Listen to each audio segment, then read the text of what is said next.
A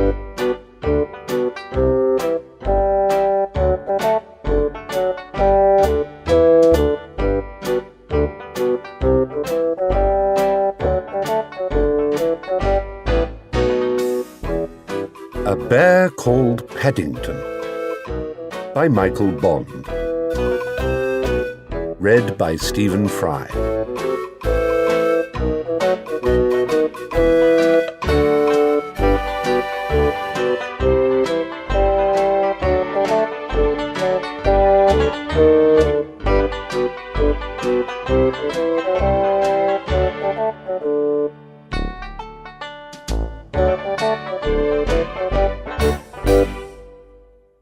Chapter 1.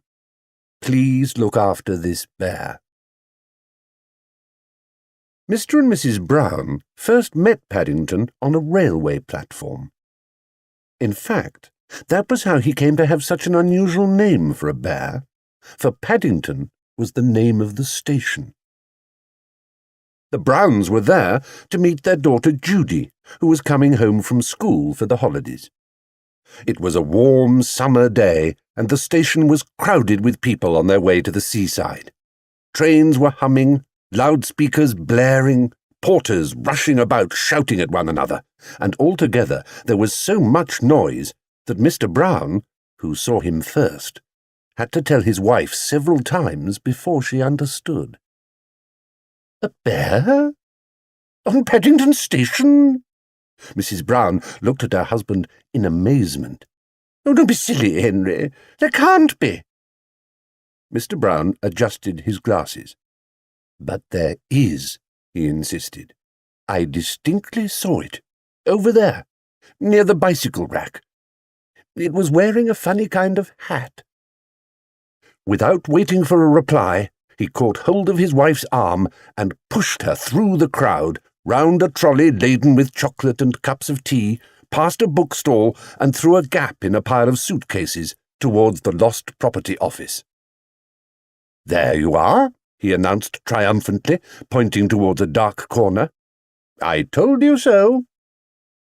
Mrs. Brown followed the direction of his arm and dimly made out a small, furry object in the shadows. It seemed to be sitting on some kind of suitcase, and around its neck there was a label with some writing on it. The suitcase was old and battered, and on the side, in large letters, were the words, "Wanted on Voyage." Mrs. Brown clutched at her husband. "Why, Henry," she exclaimed, I believe you were right after all. It is a bear." She peered at it more closely. It seemed a very unusual kind of bear. It was brown in colour, a rather dirty brown, and it was wearing a most odd-looking hat, with a wide brim, just as Mr. Brown had said. From beneath the brim, two large, round eyes stared back at her. Seeing that something was expected of it, the bear stood up and politely raised its hat, revealing two black ears. "Good afternoon," it said in a small, clear voice. Good afternoon," replied Mr. Brown doubtfully. There was a moment of silence. The bear looked at them inquiringly. "Can I help you?" Mr. Brown looked rather embarrassed. No. As a matter of fact, we were wondering if we could help you." Mrs. Brown bent down. "You're a very small bear," she said. The bear puffed out its chest. "I'm a very rare sort of bear," he replied importantly. "There aren't many of us left where I come from." "And where is that?" asked Mrs. Brown. The bear looked round carefully before replying. "Darkest Peru. I'm not really supposed to be here at all. I'm a stowaway." "A stowaway?" Mr. Brown lowered his voice and looked anxiously over his shoulder. He almost expected to see a policeman standing behind him with a notebook and pencil, taking everything down. "Yes," said the bear. "I emigrated, you know." A sad expression came into its eyes. "I used to live with my Aunt Lucy in Peru, but she had to go into a home for retired bears." "You don't mean to say you've come all the way from South America by yourself?" exclaimed Mrs. Brown. The bear nodded. "Aunt Lucy always said she wanted me to emigrate when I was old enough. That's why she taught me to speak English." "But whatever did you do for food?" asked Mr. Brown. "You must be starving." Bending down, the bear unlocked the suitcase with a small key, which it also had round its neck, and brought out an almost empty glass jar. "I ate marmalade," he said rather proudly. "Bears like marmalade, and I lived in a lifeboat." "But what are you going to do now?" said Mr. Brown. "You can't just sit on Paddington Station waiting for something to happen." "Oh, I shall be all right, I expect." The bear bent down to do up its case again. As he did so, Mrs. Brown caught a glimpse of the writing on the label. It said simply, "Please look after this bear. Thank you." She turned appealingly to her husband. "Oh, Henry, what shall we do? We can't just leave him here. There's no knowing what might happen to him. London's such a big place when you've nowhere to go. Can't he come and stay with us for a few days?" Mr. Brown hesitated.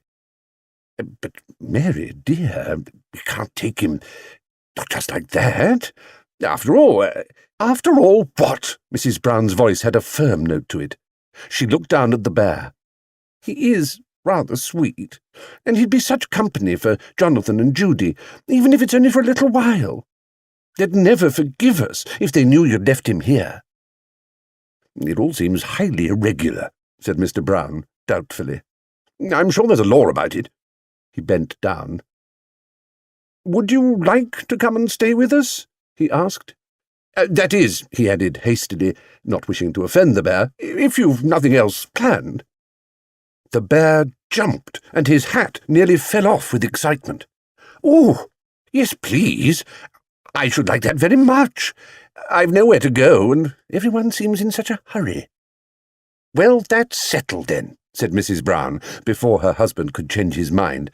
"And you can have marmalade for breakfast every morning, and—" She tried hard to think of something else that bears might like. "Every morning?" The bear looked as if it could hardly believe its ears. "I only had it on special occasions at home. Marmalade's very expensive in darkest Peru." "Then you shall have it every morning starting tomorrow," continued Mrs. Brown, "and honey on Sunday." A worried expression came over the bear's face. "Will it cost very much?" he asked. "You see, I haven't very much money." "Of course not. We wouldn't dream of charging you anything. We should expect you to be one of the family, shan't we, Henry?" Mrs. Brown looked at her husband for support. "Of course," said Mr. Brown. "By the way," he added, "if you are coming home with us, you'd better know our names. This is Mrs. Brown, and I'm Mr. Brown." The bear raised its hat politely, twice. "I haven't really got a name," he said. "Only a Peruvian one, which no one can understand." "Then we'd better give you an English one," said Mrs. Brown. "It'll make things much easier." She looked around the station for inspiration. "It ought to be something special," she said thoughtfully. As she spoke, an engine standing in one of the platforms gave a loud wail, and a train began to move. "I know what," she exclaimed. "We've found you on Paddington Station, so we'll call you Paddington." Paddington. The bear repeated it several times to make sure. "It seems a very long name." "Quite distinguished," said Mr. Brown. "Yes, I like Paddington as a name. Paddington it shall be." Mrs. Brown stood up. "Good. Now, Paddington, I have to meet our little daughter Judy off the train. She's coming home from school. I'm sure you must be thirsty after your long journey, so you go along to the buffet with Mr. Brown, and he'll buy you a nice cup of tea." Paddington licked his lips. "I'm very thirsty," he said. "Seawater makes you thirsty." He picked up his suitcase, pulled his hat down firmly over his head, and waved a paw politely in the direction of the buffet. "After you, Mr. Brown." Thank you, Paddington," said Mr. Brown. "Now, Henry, look after him," Mrs. Brown called after them, "and for goodness sake, when you get a moment, take that label off his neck. It makes him look like a parcel. I'm sure he'll get put in a luggage van or something if a porter sees him." The buffet was crowded when they entered, but Mr. Brown managed to find a table for two in a corner. By standing on a chair, Paddington could just rest his paws comfortably on the glass top. He looked around with interest, while Mr. Brown went to fetch the tea. The sight of everyone eating reminded him of how hungry he felt. There was a half-eaten bun on the table, but just as he reached out his paw, a waitress came up and swept it into a pan. "You don't want that, dearie," she said, giving him a friendly pat. "You don't know where it's been." Paddington felt so empty he didn't really mind where it had been, but he was too polite to say anything. "Well, Paddington," said Mr. Brown, as he placed two steaming cups of tea on the table and a plate piled high with cakes, "how's that to be going on with?" Paddington's eyes glistened. "It's very nice, thank you," he exclaimed, eyeing the tea doubtfully. "But it's rather hard drinking out of a cup. I usually get my head stuck, or else my hat falls in and makes it taste nasty." Mr. Brown hesitated. "Then you'd better give your hat to me. I'll pour the tea into a saucer for you. It's not really done in the best circles, but I'm sure no one will mind, just this once." Paddington removed his hat and laid it carefully on the table, while Mr. Brown poured out the tea.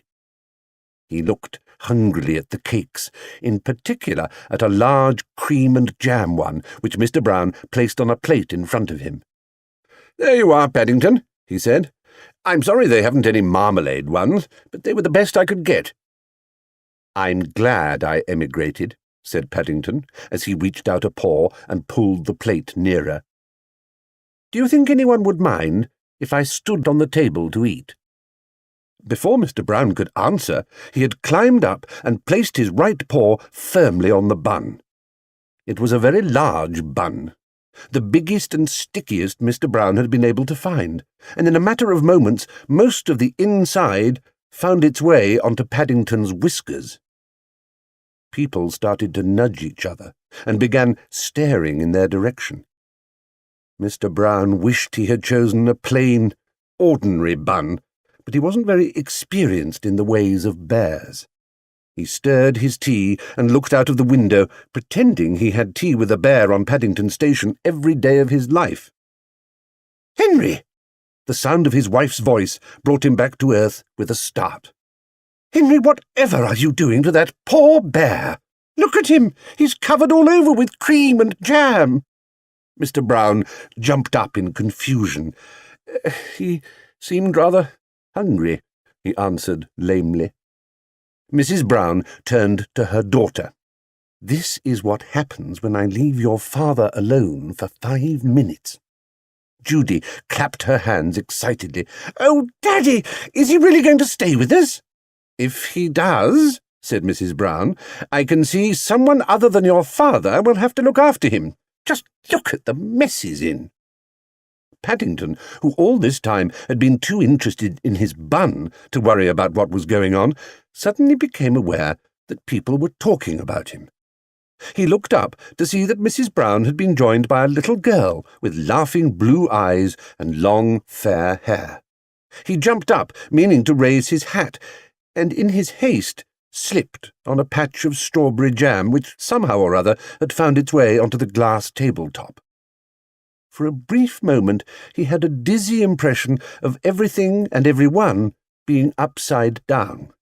He waved his paws wildly in the air, and then, before anyone could catch him, he somersaulted backwards and landed with a splash in his saucer of tea. He jumped up even quicker than he had sat down because the tea was still very hot, and promptly stepped into Mr. Brown's cup. Judy threw back her head and laughed until the tears rolled down her face. "Mummy, isn't he funny?" she cried. Paddington, who didn't think it at all funny, stood for a moment with one foot on the table and the other in Mr. Brown's tea. There were large patches of white cream all over his face, and on his left ear there was a lump of strawberry jam. "You wouldn't think," said Mrs. Brown, "that anyone could get in such a state with just one bun." Mr. Brown coughed. He had just caught the stern eye of a waitress on the other side of the counter. "Perhaps," he said, "we'd better go. I'll see if I can find a taxi." He picked up Judy's belongings and hurried outside. Paddington stepped gingerly off the table and, with a last look at the sticky remains of his bun, climbed down onto the floor. Judy took one of his paws. "Come along, Paddington. We'll take you home, and you can have a nice hot bath. Then you can tell me all about South America. I'm sure you must have had lots of wonderful adventures." "I have," said Paddington earnestly. "Lots. Things are always happening to me. I'm that sort of bear." When they came out of the buffet, Mr. Brown had already found a taxi, and he waved them across. The driver looked hard at Paddington, and then at the inside of his nice, clean taxi. "Bears is extra," he said gruffly. "Sticky bears is twice as much again." "He can't help being sticky, driver," said Mr. Brown. "He's just had a nasty accident." The driver hesitated. "All right, hop in. But mind none of it comes off on me interior. I only cleaned it out this morning."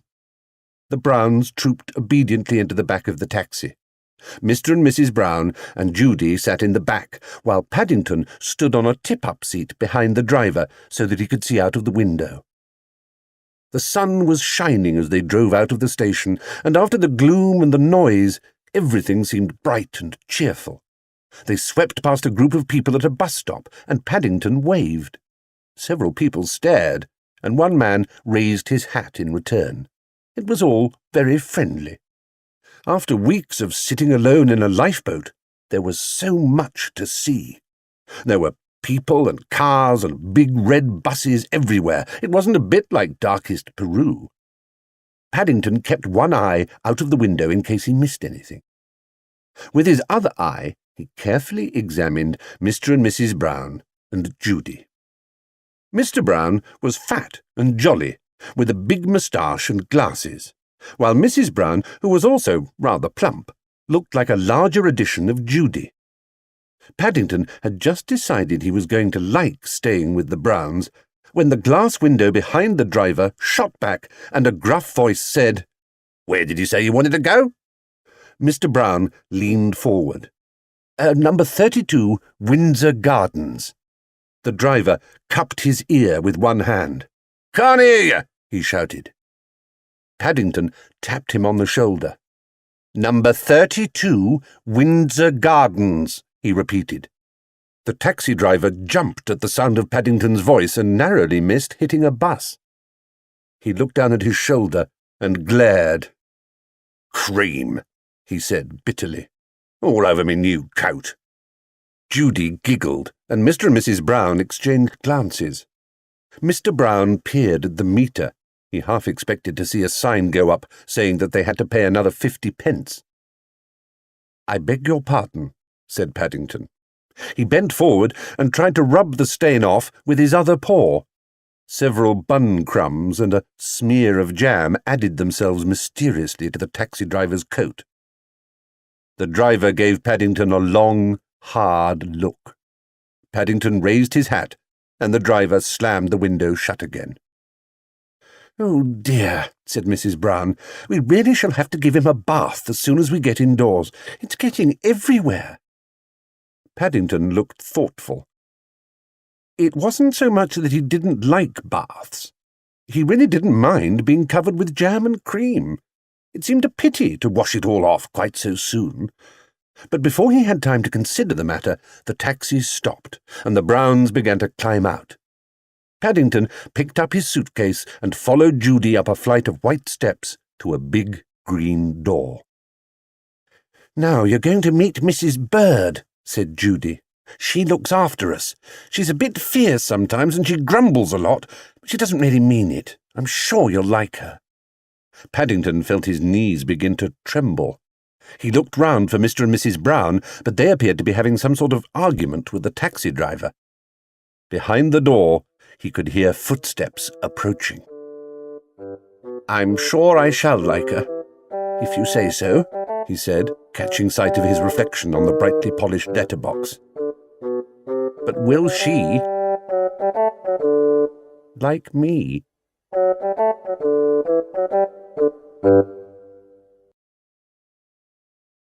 Chapter 2.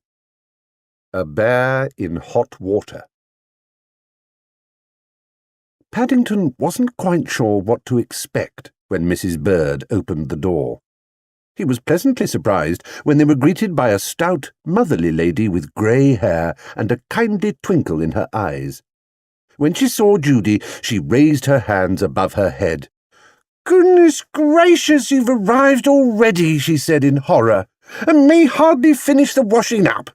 I suppose you'll be wanting tea." "Hello, Mrs. Bird," said Judy. "It's nice to see you again. How's the rheumatism?" "Worse than it's ever been," began Mrs. Bird. Then she stopped speaking and stared at Paddington. "Whatever have you got there?" she asked. "What is it?" "It's not a what," said Judy. "It's a bear. His name's Paddington." Paddington raised his hat. "A bear?" said Mrs. Bird, doubtfully. "Well, he has good manners, I'll say that for him." "He's going to stay with us," announced Judy. "He's emigrated from South America, and he's all alone with nowhere to go." "Going to stay with us?" Mrs. Bird raised her arms again. "How long for?" Judy looked round mysteriously before replying. "I don't know," she said. "It depends on things." "Mercy me!" exclaimed Mrs. Bird. "I wish you'd told me. I haven't put clean sheets in the spare room or anything." She looked down at Paddington. "Though, judging by the state he's in, perhaps that's as well." "It's all right, Mrs. Bird," said Paddington. "I think I'm going to have a bath. I had an accident with a bun." "Oh," Mrs. Bird held the door open. "Oh, well, in that case you'd best come on in. Only mind the carpet, it's just been done." Judy took hold of Paddington's paw and squeezed. "She doesn't mind, really," she whispered. "I think she rather likes you." Paddington watched the retreating figure of Mrs. Bird. "She seems a bit fierce," he said. Mrs. Bird turned. "What was that you said?" Paddington jumped. I, he began.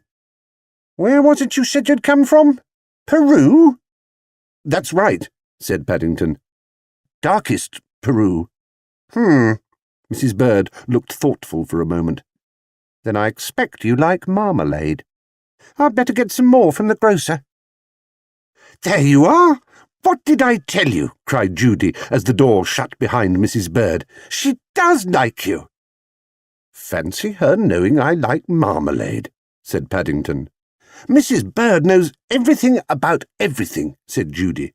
"Now, you'd better come upstairs with me and I'll show you your room. It used to be mine when I was small, and it has lots of pictures of bears round the wall, so I expect you'll feel at home." She led the way up a long flight of stairs, chattering all the time.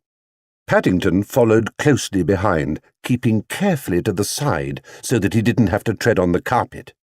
"That's the bathroom," said Judy, "and that's my room, and that's Jonathan's, he's my brother, and you'll meet him soon, and that's Mummy and Daddy's." She opened a door. "And this is going to be yours."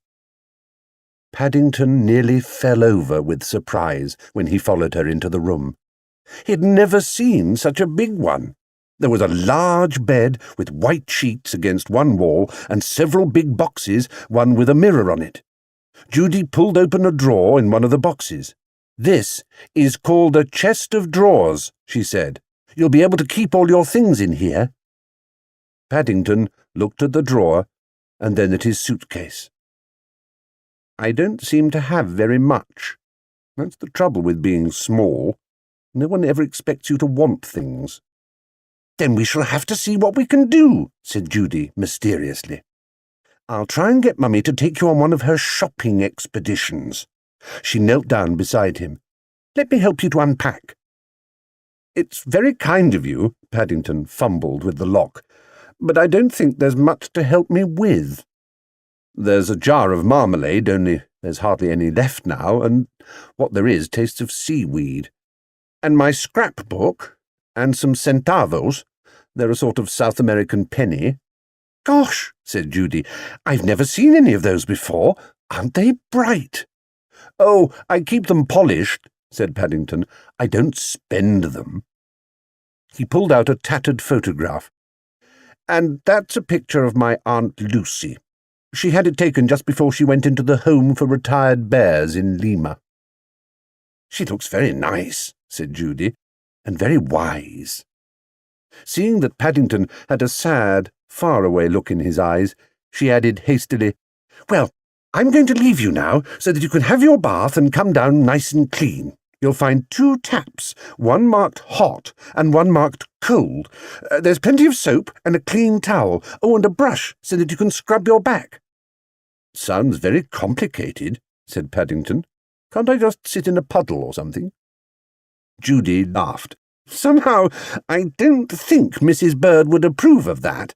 And don't forget to wash your ears. They look awfully black." "They're meant to be black," Paddington called indignantly as Judy shut the door. He climbed up onto a stool by the window and looked out. There was a large, interesting garden below, with a small pond and several trees which looked good for climbing. Beyond the trees, he could see some more houses stretching away into the distance. He decided it must be wonderful living in a house like this all the time. He stayed where he was, thinking about it, until the window became steamed up and he couldn't see out any more. Then he tried writing his name on the cloudy part with his paws. He began to wish it wasn't quite so long, as he soon ran out of cloud, and it was rather difficult to spell. All the same, he climbed onto the dressing-table and looked at himself in the mirror. It's a very important name, and I don't expect there are many bears in the world called Paddington. If he'd only known, Judy was saying exactly the same thing to Mr. Brown at that very moment. The Browns were holding a council of war in the dining room, and Mr. Brown was fighting a losing battle. It had been Judy's idea in the first place to keep Paddington. In this, she not only had Jonathan on her side, but also her mother. Jonathan had yet to meet Paddington, but the idea of having a bear in the family appealed to him. It sounded very important. "After all, Henry," argued Mrs. Brown, "you can't turn him out now. It wouldn't be right." Mr. Brown sighed. He knew when he was beaten. It wasn't that he didn't like the idea of keeping Paddington. Secretly, he was just as keen as anyone. But as head of the Brown household, he felt he ought to consider the matter from every angle. "I'm sure we ought to report the matter to someone first," he said. "I don't see why, Dad," cried Jonathan. "Besides, he might get arrested for being a stowaway if we do that." Mrs. Brown put down her knitting. "Jonathan's right, Henry. We can't let that happen. It's not as if he's done anything wrong. I'm sure he didn't harm anyone travelling in a lifeboat like that." "Well, then there's the question of pocket money," said Mr. Brown, weakening. "I'm not sure how much pocket money to give a bear." "He can have £1 a week, the same as the other children," replied Mrs. Brown. Mr. Brown lit his pipe carefully before replying. "Well," he said, "we'll have to see what Mrs. Bird has to say about it first, of course." There was a triumphant chorus from the rest of the family. "You'd better ask her then," said Mrs. Brown when the noise had died down. "It was your idea." Mr. Brown coughed. He was a little bit afraid of Mrs. Bird, and he wasn't at all sure how she would take it. He was about to suggest they left it for a little while, when the door opened and Mrs. Bird herself came in with the tea things. She paused for a moment and looked round at the sea of expectant faces. "I suppose," she said, "you want to tell me you've decided to keep that young Paddington." "May we, Mrs. Bird?" pleaded Judy. "Please, I'm sure he'll be very good." Mrs. Bird put the tray down on the table. "That remains to be seen. Different people have different ideas about being good." All the same, she hesitated at the door. "He looks the sort of bear that means well." "Then you don't mind, Mrs. Bird?" Mr. Brown asked her. Mrs. Bird thought for a moment. No, I don't mind at all. I've always had a soft spot for bears myself. It'd be nice to have one about the house." "Well," gasped Mrs. Brown as the door closed, "whoever would have thought it?" "I expect it was because he raised his hat," said Judy. "It made a good impression. Mrs. Bird likes polite people." Mrs. Brown picked up her knitting again. "I suppose someone ought to write and tell his Aunt Lucy. I'm sure she'd like to know he's safe." She turned to Judy. "Perhaps it would be a nice thought if you and Jonathan wrote." "Oh, by the way," said Mr. Brown, "come to think of it, where is Paddington? He's not still up in his room, is he?" Judy looked up from the writing desk, where she was searching for some notepaper. "Oh, he's all right. He's just having a bath." "A bath?" Mrs. Brown's face took on a worried expression.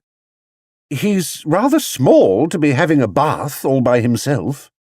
"Don't fuss so, Mary," grumbled Mr. Brown, settling himself down in the armchair with the newspaper. "He's probably having the time of his life." Mr. Brown was fairly near the truth when he said Paddington was probably having the time of his life. Unfortunately, it wasn't in quite the way he meant it. Blissfully unaware that his fate was being decided, Paddington was sitting in the middle of the bathroom floor, drawing a map of South America with a tube of Mr. Brown's shaving cream. Paddington liked geography. At least, he liked his sort of geography, which meant seeing strange places and new people. Before he left South America on his long journey to England, his Aunt Lucy, who was a very wise old bear, had done her best to teach him all she knew. She had told him all about the places he would see on the way, and she had spent many long hours reading to him about the people he would meet. It had been a long journey, halfway round the world, and so Paddington's map occupied most of the bathroom floor, and also used up most of Mr. Brown's shaving cream. With the little that was left, he tried writing his new name again. He had several attempts and finally decided on Paddington. It looked most important. It wasn't until a trickle of warm water landed on his nose that he realized the bath was full and was beginning to run over the side. With a sigh, he climbed up onto the side of the bath, closed his eyes, held his nose with one paw, and jumped. The water was hot and soapy and much deeper than he had expected. In fact, he had to stand on tiptoe even to keep his nose above the surface. It was then that he had a nasty shock. It's one thing getting into a bath. It's quite another getting out. Especially when the water comes up to your nose and the sides are slippery and your eyes are full of soap. He couldn't even see to turn the taps off. He tried calling out, "Help!" first in quite a quiet voice, and then very loudly, "Help! Help!" He waited for a few moments, but no one came. Suddenly he had an idea. What a good thing he was still wearing his hat. He took it off and began bailing out the water. There were several holes in the hat because it was a very old one that had once belonged to his uncle, but if the water didn't get much less, At least it didn't get any more. "That's funny," said Mr. Brown, jumping up from his armchair and rubbing his forehead. "I could have sworn I felt a spot of water." "Don't be silly, dear. How could you?" Mrs. Brown, busy with her knitting, didn't even bother to look up. Mr. Brown grunted and returned to his newspaper. He knew he had felt something, but there was no point in arguing. He looked suspiciously at the children, but both Judy and Jonathan were busy writing their letter. "How much does it cost to send a letter to Lima?" asked Jonathan. Judy was about to reply when another drop of water fell down from the ceiling, this time right onto the table. "Oh, gosh!" She jumped to her feet, pulling Jonathan after her. There was an ominous wet patch right over their heads and right underneath the bathroom. "Where are you going now, dear?" asked Mrs. Brown. "Oh, just upstairs to see how Paddington's getting on." Judy pushed Jonathan through the door and shut it quickly behind them. "Crikey," said Jonathan. "What's up?" "It's Paddington!" cried Judy over her shoulder as she rushed up the stairs. "I think he's in trouble." She ran along the landing and banged loudly on the bathroom door. "Are you all right, Paddington?" she shouted. "May we come in?" "Help! Help!" shouted Paddington. "Please, come in. I think I'm going to drown." "Oh, Paddington!" Judy leant over the side of the bath and helped Jonathan lift a dripping and very frightened Paddington onto the floor. "Oh, Paddington! Thank goodness you're all right." Paddington lay on his back in a pool of water. "What a good job! I had my hat," he panted. "Aunt Lucy told me never to be without it." "But why on earth didn't you pull the plug out, you silly?" said Judy. "Oh." Paddington looked crestfallen. I never thought of that." Jonathan looked admiringly at Paddington. "Crikey," he said. "Fancy you making all this mess! Even I've never made as much mess as this." Paddington sat up and looked around.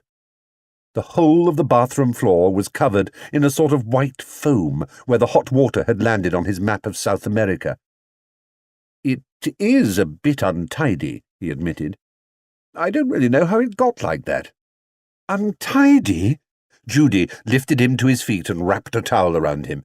"Paddington, we've all got a lot of work to do before we go downstairs again.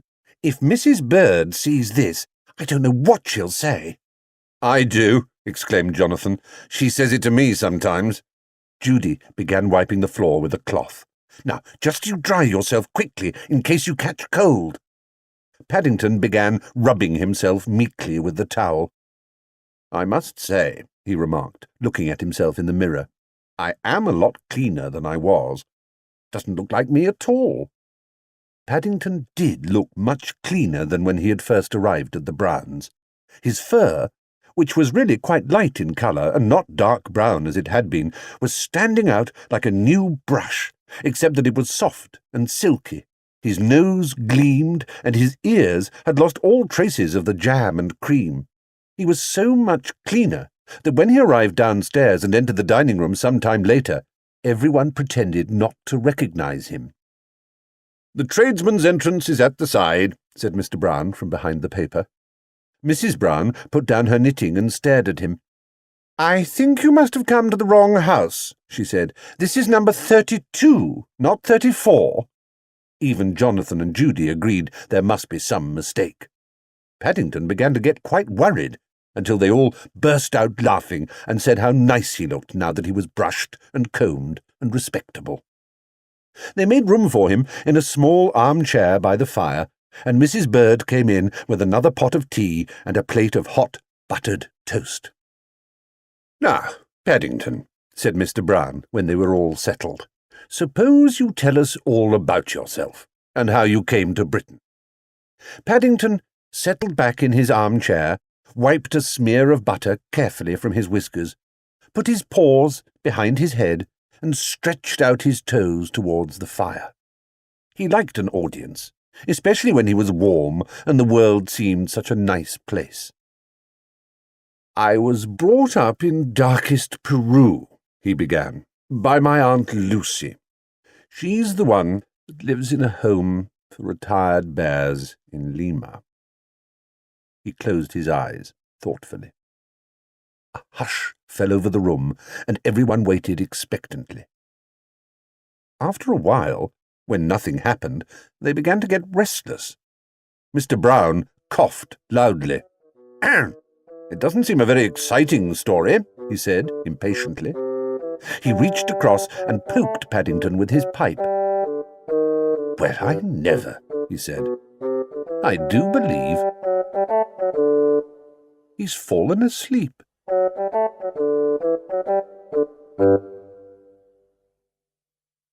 Chapter 3. Paddington Goes Underground. Paddington was very surprised when he woke up the next morning and found himself in bed. He decided it was a nice feeling as he stretched himself and pulled the sheets up round his head with a paw. He reached out with his feet and found a cool spot for his toes. One advantage of being a very small bear in a large bed was that there was so much room. After a few minutes, he poked his head out cautiously and sniffed. There was a lovely smell of something coming under the door. It seemed to be getting nearer and nearer. There were footsteps, too, coming up the stairs. As they stopped by his door, there was a knock, and Mrs. Bird's voice called out, "Are you awake, young Paddington?" "Only just," called out Paddington, rubbing his eyes. The door opened. "You've had a good sleep," said Mrs. Bird, as she placed a tray on the bed and drew the curtains. "And you're a very privileged person to have breakfast in bed on a weekday." Paddington eyed the tray hungrily. There was half a grapefruit in a bowl, a plate of bacon and eggs, some toast, and a whole pot of marmalade, not to mention a large cup of tea. "Is all that for me?" he exclaimed. "If you don't want it, I can soon take it away again," said Mrs. Bird. "Oh, I do," said Paddington hurriedly. "It's just that I've never seen so much breakfast before." "Well, you'd better hurry up with it." Mrs. Bird turned in the doorway and looked back, "because you're going on a shopping expedition this morning with Mrs. Brown and Judy. And all I can say is, thank goodness I'm not going too." She closed the door. "Now I wonder what she means by that," said Paddington. But he didn't worry about it for very long. There was far too much to do. It was the first time he had ever had breakfast in bed, and he soon found it wasn't quite as easy as it looked. First of all, he had trouble with the grapefruit. Every time he pressed it with his spoon, a long stream of juice shot up and hit him in the eye, which was very painful. And all the time he was worried because the bacon and eggs were getting cold. Then there was the question of the marmalade. He wanted to leave room for the marmalade. In the end, he decided it would be much nicer if he mixed everything up on the one plate and sat on the tray to eat it. "Oh, Paddington," said Judy when she entered the room a few minutes later and found him perched on the tray. "Whatever are you doing now? Do hurry up. We're waiting for you downstairs." Paddington looked up, an expression of bliss on his face, that part of his face which could be seen behind egg whiskers and toast crumbs. He tried to say something, but all he could manage was a muffled grunting noise, which sounded like, "I'm just coming," all rolled into one. "Really?" Judy took out her handkerchief and wiped his face. "You're the stickiest bear imaginable, and if you don't hurry up, all the nice things will be gone. Mummy's going to buy you a complete new outfit from Barkridge's. I heard her say so. Now comb your fur quickly and come on down." As she closed the door, Paddington looked at the remains of his breakfast. Most of it was gone, but there was a large piece of bacon left which it seemed a pity to waste. He decided to put it into his suitcase in case he got hungry later on. He hurried into the bathroom and rubbed his face over with some warm water. Then he combed his whiskers carefully, and a few moments later, not looking perhaps as clean as he had done the evening before, but quite smart, he arrived downstairs. "I hope you're not wearing that hat," said Mrs. Brown, as she looked down at him. "Oh, do let him, Mummy," cried Judy. "It's so unusual." "It's unusual, all right," said Mrs. Brown. "I don't know that I've ever seen anything quite like it before. It's such a funny shape. I don't know what you'd call it." "It's a bush hat," said Paddington proudly, "and it saved my life." "Saved your life?" repeated Mrs. Brown. "Don't be silly. How could a hat save your life?" Paddington was about to tell her of his adventure in the bath the evening before when he received a nudge from Judy. She shook her head. It's a long story," he said, lamely. "Then you'd better save it for another time," said Mrs. Brown. "Now come along, both of you." Paddington picked up his suitcase and followed Mrs. Brown and Judy to the front door. By the door, Mrs. Brown paused and sniffed. "That's very strange," she said. "There seems to be a smell of bacon everywhere this morning. Can you smell it, Paddington?" Paddington started. He put the suitcase guiltily behind himself and sniffed. He had several expressions which he kept for emergencies. There was his thoughtful expression, when he stared into space and rested his chin on a paw. Then there was his innocent one, which wasn't really an expression at all. He decided to use this one. "It's very strong," he said truthfully, for he was a truthful bear. And then he added, perhaps not quite so truthfully, "I wonder where it's coming from." "If I were you," whispered Judy as they walked along the road towards the tube station, "I should be more careful in future when you pack your suitcase." Paddington looked down. A large piece of bacon stuck out of the side of his case and was trailing on the pavement. "Shoo!" cried Mrs. Brown as a grubby-looking dog came bounding across the road. Paddington waved his suitcase. "Go away, dog," he said sternly.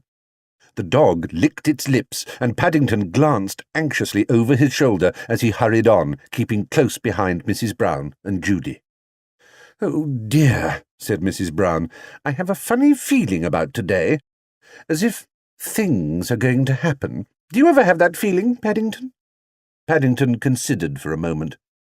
"Sometimes," he said vaguely as they entered the station. At first, Paddington was a little bit disappointed in the underground. He liked the noise and the bustle and the smell of warm air which greeted him as they went inside, but he didn't think much of the ticket. He examined carefully the piece of green cardboard which he held in his paw. "It doesn't seem much to get for 80 pence, he said. After all the lovely whirring and clanking noises the ticket machine had made, it did seem disappointing. He'd expected much more for 80 pence. "But, Paddington," Mrs. Brown sighed, "you only have a ticket so that you can ride on the train. They won't let you on otherwise." She looked and sounded rather flustered. Secretly, she was beginning to wish they had waited until later in the day, when it wasn't quite so crowded. There was also the peculiar business of the dogs. Not one, but 6 dogs of various shapes and sizes had followed them right inside.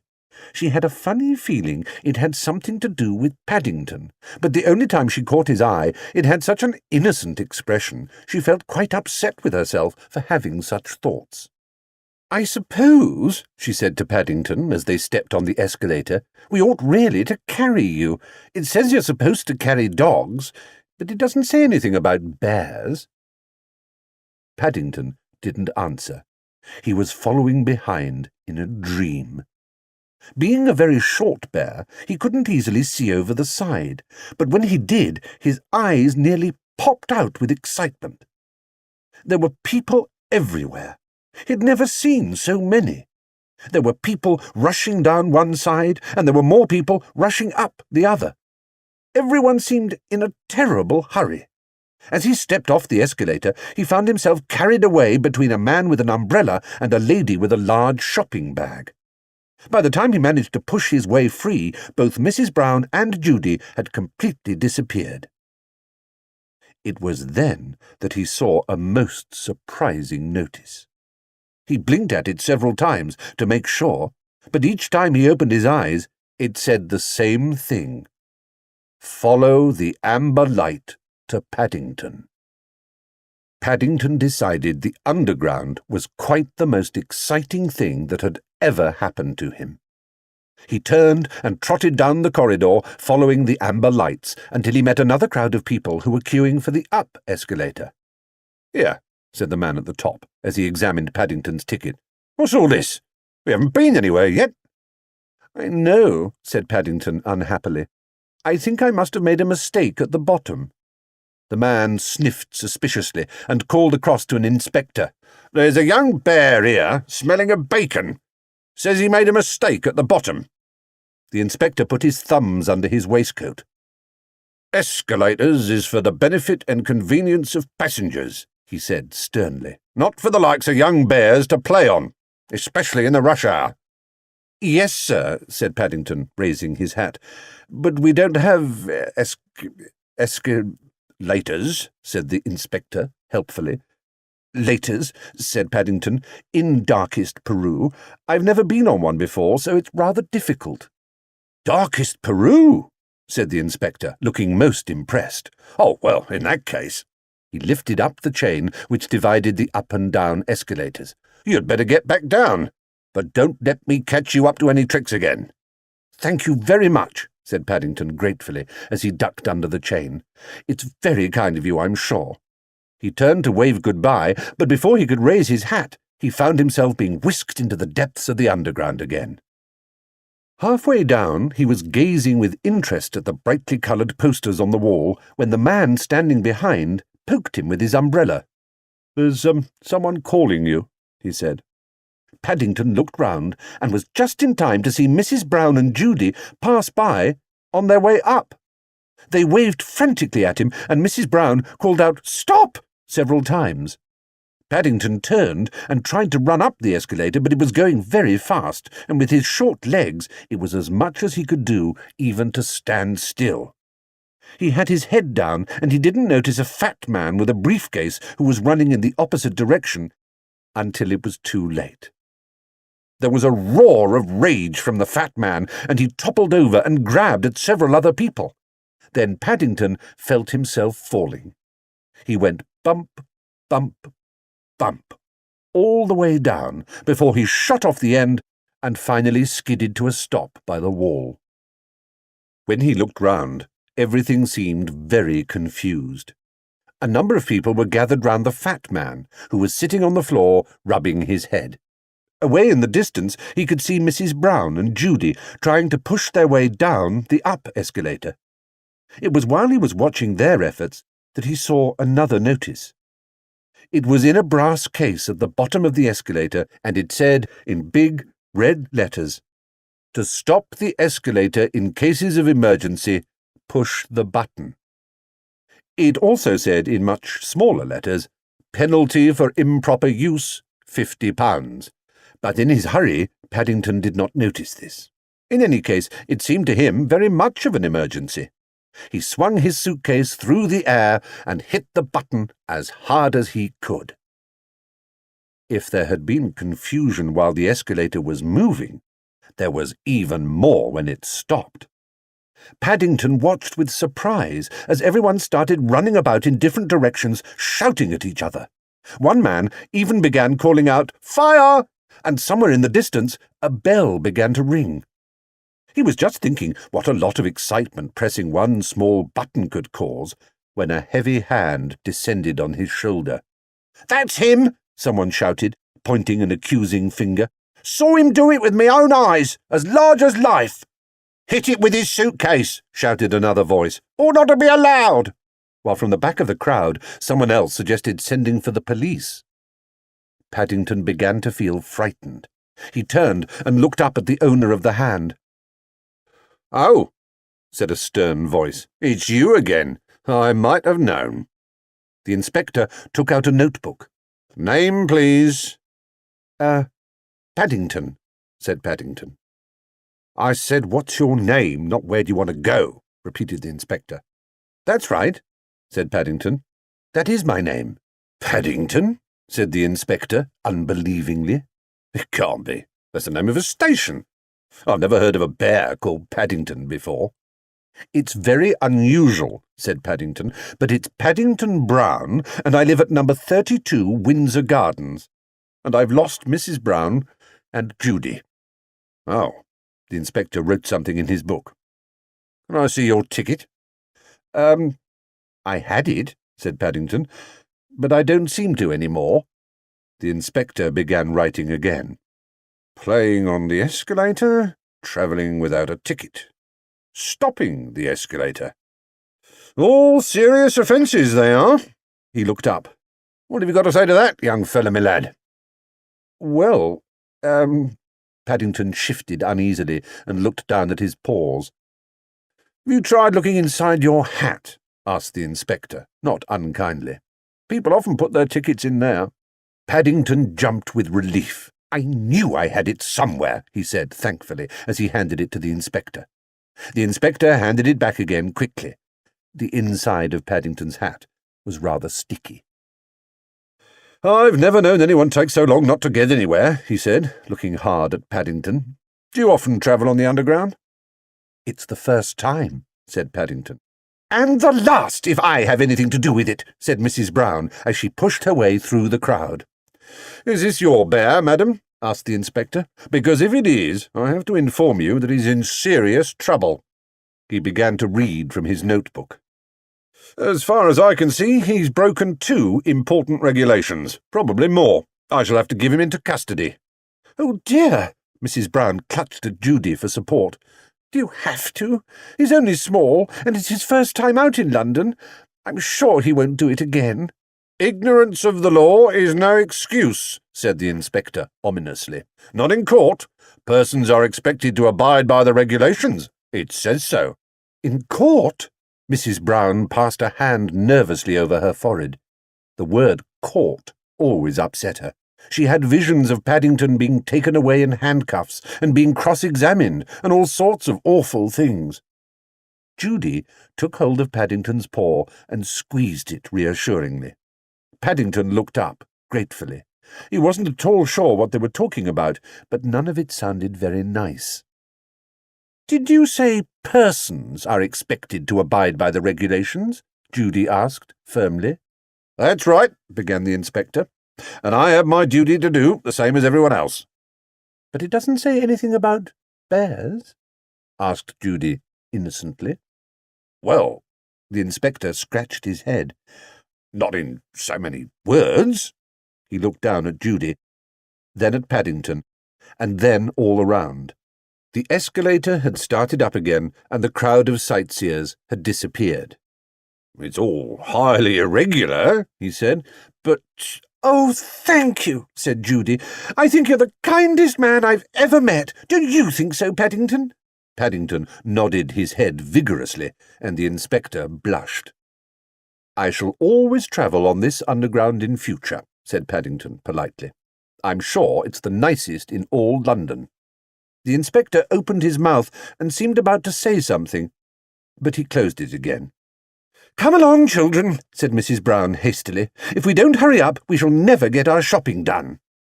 From somewhere up above came the sound of dogs barking. The inspector sighed. "I can't understand it," he said. "This used to be such a well-run, respectable station. Now look at it." He stared after the retreating figures of Mrs. Brown and Judy, with Paddington bringing up the rear, and then he rubbed his eyes. "That's funny," he said, more to himself. "I must be seeing things. I could have sworn that bear had some bacon sticking out of his case." He shrugged his shoulders. There were more important things to worry about. Judging by the noise coming from the top of the escalator, there was some sort of dogfight going on. It needed investigating.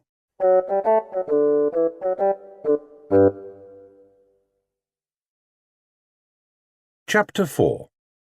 A Shopping Expedition. The man in the gentleman's outfitting department at Barkridge's held Paddington's hat at arm's length between thumb and forefinger. He looked at it distastefully. "I take it the young, gentleman will not be requiring this any more, madam," he said. "Oh, yes, I shall," said Paddington firmly. "I've always had that hat, ever since I was small." "But wouldn't you like a nice new one, Paddington?" said Mrs. Brown hastily. "For best." Paddington thought for a moment. I'll have one for worst, if you like. That's my best one." The salesman shuddered slightly, and averting his gaze, placed the offending article on the far end of the counter. "Albert?" He beckoned to a youth who was hovering in the background. "See what we have in size 4 7/8." Albert began to rummage under the counter. "And now, while we're about it," said Mrs. Brown, "we'd like a nice warm coat for the winter. Something like a duffel coat, with toggles, so that he can do it up easily, I thought. And we'd also like a plastic raincoat for the summer." The salesman looked at her haughtily. He wasn't very fond of bears, and this one especially had been giving him queer looks ever since he'd mentioned his wretched hat. "Has Moddam tried the bargain basement?" he began. "Something in government surplus?" "No, I haven't," said Mrs. Brown hotly. "Government surplus indeed. I've never heard of such a thing. Have you, Paddington?" "No," said Paddington, who had no idea what government surplus was. "Never."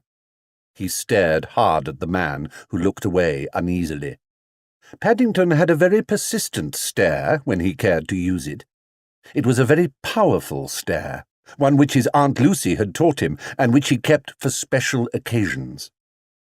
Mrs. Brown pointed to a smart blue duffel coat with a red lining. "That looks the very thing," she said. The assistant gulped. "Yes, Moddam, certainly, Moddam." He beckoned to Paddington. "Come this way, sir." Paddington followed the assistant, keeping about 2 feet behind him and staring very hard. The back of the man's neck seemed to go a dull red, and he fingered his collar nervously. As they passed the hat counter, Albert, who lived in constant fear of his superior and who had been watching the events with an open mouth, gave Paddington the thumbs-up sign. Paddington waved a paw. He was beginning to enjoy himself. He allowed the assistant to help him on with the coat, and then stood admiring himself in the mirror. It was the first coat he had ever possessed. In Peru it had been very hot, and though his Aunt Lucy had made him wear a hat to prevent sunstroke, it had always been much too warm for a coat of any sort. He looked at himself in the mirror, and was surprised to see not one, but a long line of bears stretching away as far as the eye could see. In fact, everywhere he looked there were bears, and they were all looking extremely smart. "Isn't the hood a trifle large?" asked Mrs. Brown anxiously. "Hoods are being worn large this year, Moddam," said the assistant. "It's the latest fashion." He was about to add that Paddington seemed to have rather a large head anyway, but he changed his mind. Bears were rather unpredictable. You never quite knew what they were thinking, and this one in particular seemed to have a mind of his own. "Do you like it, Paddington?" asked Mrs. Brown. Paddington gave up counting bears in the mirror and turned round to look at the back view. "I think it's the nicest coat I've ever seen," he said, after a moment's thought. Mrs. Brown and the assistant heaved a sigh of relief. "Good," said Mrs. Brown. "That's settled, then. Now, there's just a question of a hat and a plastic mackintosh." She walked over to the hat counter, where Albert, who could still hardly take his admiring eyes off Paddington, had arranged a huge pile of hats. There were bowler hats, sun hats, trilby hats, berets, and even a very small top hat. Mrs. Brown eyed them doubtfully. "It's difficult," she said, looking at Paddington. "It's largely a question of his ears. They stick out rather." "You could cut some holes for them," said Albert. The assistant froze him with a glance. "Cut a hole in a Barkridge's hat!" he exclaimed. "I have never heard of such a thing." Paddington turned and stared at him.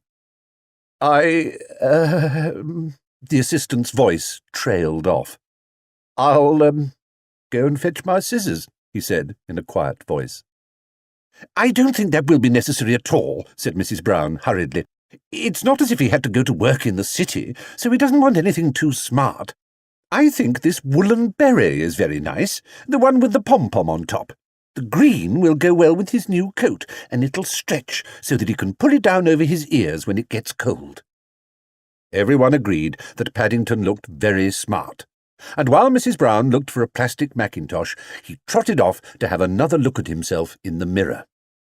He found the beret was a little difficult to raise, as his ears kept the bottom half firmly in place. But by pulling on the pom-pom, he could make it stretch quite a long way, which was almost as good. It meant, too, that he could be polite without getting his ears cold. The assistant wanted to wrap up the duffel coat for him, but after a lot of fuss, it was agreed that, even though it was a warm day, he should wear it. Paddington felt very proud of himself, and he was anxious to see if other people noticed. After shaking hands with Albert, Paddington gave the assistant one more long, hard stare, and the unfortunate man collapsed into a chair and began mopping his brow as Mrs. Brown led the way out through the door. Barkridge's was a large shop, and it even had its own escalator, as well as several lifts. Mrs. Brown hesitated at the door, and then took Paddington's paw firmly in her hand and led him towards the lift. She'd had enough of escalators for one day. But to Paddington, everything was new, or almost everything, and he liked trying strange things. After a few seconds, he decided quite definitely that he preferred riding on an escalator. They were nice and smooth, but lifts! To start with, it was full of people carrying parcels, and all so busy they had not time to notice a small bear. One woman even rested her shopping bag on his head, and seemed quite surprised when Paddington pushed it off. Then suddenly half of him seemed to fall away, while the other half stayed where it was. Just as he had got used to that feeling, the second half of him caught up again, and even overtook the first half before the doors opened.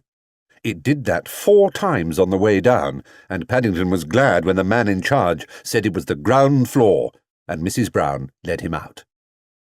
She looked at him closely. "Oh dear, Paddington, you look quite pale," she said. "Are you all right?" "I feel sick," said Paddington. "I don't like lifts, and I wish I hadn't had such a big breakfast." "Oh dear." Mrs. Brown looked around. Judy, who had gone off to do some shopping on her own, was nowhere to be seen. "Will you be all right sitting here for a few minutes while I go off to find Judy?" she asked. Paddington sank down onto his case, looking very mournful. Even the pom-pom on his hat seemed limp. "I don't know whether I shall be all right," he said, "but I'll do my best." "I'll be as quick as I can," said Mrs. Brown. "Then we can take a taxi home for lunch." Paddington groaned. "Poor Paddington," said Mrs. Brown. "You must be feeling bad if you don't want any lunch." At the word lunch again, Paddington closed his eyes and gave an even louder groan. Mrs. Brown tiptoed away. Paddington kept his eyes closed for several minutes, and then, as he began to feel better, he gradually became aware that every now and then a nice cool draught of air blew over his face. He opened one eye carefully to see where it was coming from, and noticed for the first time that he was sitting near the main entrance to the shop. He opened his other eye and decided to investigate. If he stayed just outside the glass door, he could still see Mrs. Brown and Judy when they came. And then, as he bent down to pick up his suitcase, everything suddenly went black. "Oh dear," thought Paddington. "Now all the lights have gone out." He began groping his way with outstretched paws towards the door. He gave a push where he thought it ought to be, but nothing happened. He tried moving along the wall a little way, and gave another push. This time it did move.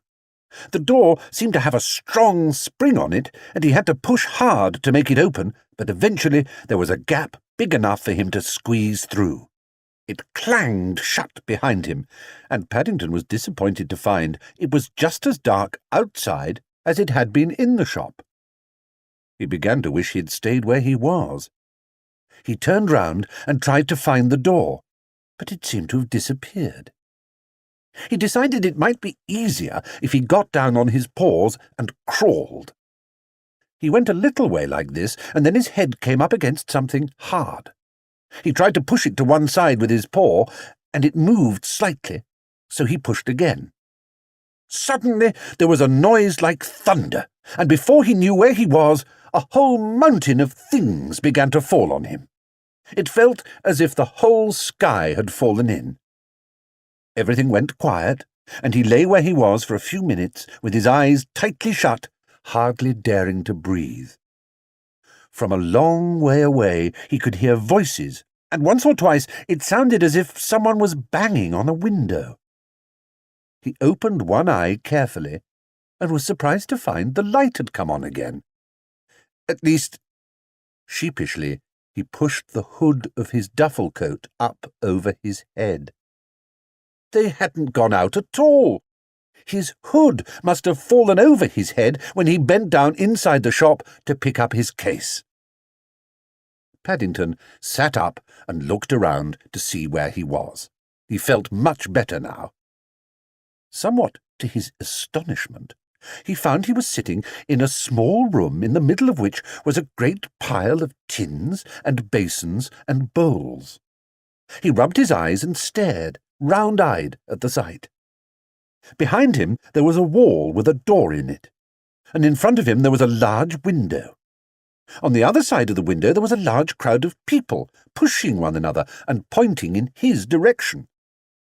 Paddington decided with pleasure that they must be pointing at him. He stood up with difficulty, because it was hard standing up straight on top of a lot of tins, and pulled the pom-pom on his hat as high as it would go. A cheer went up from the crowd. Paddington gave a bow, waved several times, and then started to examine the damage all around him. For a moment he wasn't quite sure where he was. And then it came to him. Instead of going out into the street, he must have opened a door leading to one of the shop windows. Paddington was an observant bear, and since he had arrived in London he had noticed lots of these shop windows. They were very interesting. They always had so many things inside them to look at. Once he had seen a man working in one, piling tin cans and boxes on top of each other to make a pyramid. He remembered deciding at the time what a nice job it must be. He looked round thoughtfully. "Oh dear," he said to the world in general. "I'm in trouble again." If he'd knocked all these things down, as he supposed he must have done, someone was going to be cross. In fact, lots of people were going to be cross. People weren't very good at having things explained to them, and it was going to be difficult explaining how his duffel coat hood had fallen over his head. He bent down and began to pick up the things. There were some glass shelves lying on the floor where they had fallen. It was getting warm inside the window, so he took off his duffel coat and hung it carefully on a nail. Then he picked up a glass shelf and tried balancing it on top of some tins. It seemed to work, so he put some more tins and a washing-up bowl on top of that. It was rather wobbly, but he stood back and examined it. Yes, it looked quite nice. There was an encouraging round of applause from outside. Paddington waved a paw at the crowd and picked up another shelf. Inside the shop, Mrs. Brown was having an earnest conversation with the store detective. "You say you left him here, madam," the detective was saying. "That's right," said Mrs. Brown. "He was feeling ill, and I told him not to go away. His name's Paddington." "Paddington." The detective wrote it carefully in his notebook. "What sort of bear is he?" "Oh, he's sort of golden," said Mrs. Brown. "He was wearing a blue duffel coat and carrying a suitcase." "And he has black ears," said Judy. "You can't mistake him." "Black ears," the detective repeated, licking his pencil. "I don't suppose that'll help much," said Mrs. Brown. "He was wearing his beret." The detective cupped his hand over his ear. "His what?" he shouted. There really was a terrible noise coming from somewhere. It seemed to be getting worse every minute. Every now and then there was a round of applause, and several times he distinctly heard the sound of people cheering. "His beret!" shouted Mrs. Brown in return. "A green woolen one that came down over his ears, with a pom-pom." The detective shut his notebook with a snap. The noise outside was definitely getting worse. "Pardon me," he said sternly. There's something strange going on that needs investigating." Mrs. Brown and Judy exchanged glances. The same thought was running through both their minds. They both said, "Paddington!" and rushed after the detective. Mrs. Brown clung to the detective's coat, and Judy clung to Mrs. Brown's as they forced their way through the crowd on the pavement. Just as they reached the window, a tremendous cheer went up. "I might have known," said Mrs. Brown. "Paddington!" exclaimed Judy.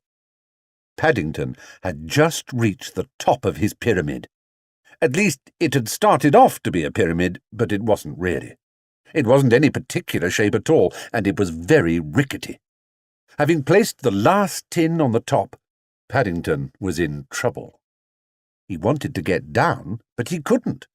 He reached out a paw, and the mountain began to wobble. Paddington clung helplessly to the tins, swaying to and fro, watched by a fascinated audience. And then, without any warning, the whole lot collapsed again. Only this time, Paddington was on top and not underneath.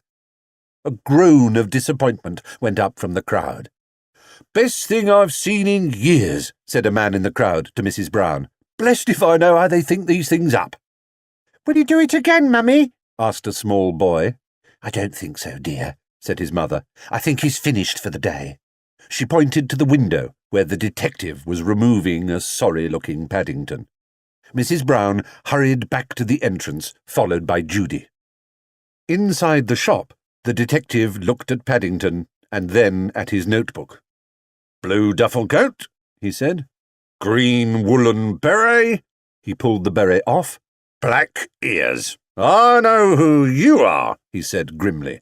"You're Paddington." Paddington nearly fell backwards with astonishment. "However did you know that?" he said. "I'm a detective," said the man. "It's my job to know these things. We're always on the lookout for criminals." "But I'm not a criminal," said Paddington hotly. "I'm a bear. Besides, I was only tidying up the window." "Tidying up the window?" the detective spluttered. "I don't know what Mr. Perkins will have to say. He only dressed it this morning." Paddington looked round uneasily. He could see Mrs. Brown and Judy hurrying towards him. In fact, there were several people coming his way, including an important-looking man in a black coat and striped trousers. They all reached him at the same time, and all began talking together. Paddington sat down on his case and watched them. There were times when it was much better to keep quiet, and this was one of them. In the end, it was the important-looking man who won, because he had the loudest voice and kept on talking when everyone else had finished. To Paddington's surprise, he reached down, took hold of his paw, and started to shake it so hard he thought it was going to drop off. "Delighted to know you, Bear," he boomed. "Delighted to know you, and congratulations." "That's all right," said Paddington doubtfully. He didn't know why, but the man seemed very pleased. The man turned to Mrs. Brown. "You say his name's Paddington?" "That's right," said Mrs. Brown, "and I'm sure he didn't mean any harm." "Harm?" The man looked at Mrs. Brown in amazement. "Did you say harm? My dear lady, through the action of this bear, we've had the biggest crowd in years. Our telephone hasn't stopped ringing." He waved towards the entrance to the store. "And still they come." He placed his hand on Paddington's head. "Buckridge's," he said, "Buckridge's is grateful." He waved his other hand for silence. "We would like to show our gratitude. If there is anything in the store you would like." Paddington's eyes gleamed. He knew just what he wanted. He'd seen it on their way up to the outfitting department. It had been standing all by itself on a counter in the food store, the biggest one he had ever seen, almost as big as himself. "Please," he said, "I'd like one of those jars of marmalade, one of the big ones." If the manager of Barkridge's felt surprised, he didn't show it. He stood respectfully to one side by the entrance to the lift. "Marmalade it shall be," he said, pressing the button. "I think," said Paddington, "if you don't mind, I'd rather use the stairs."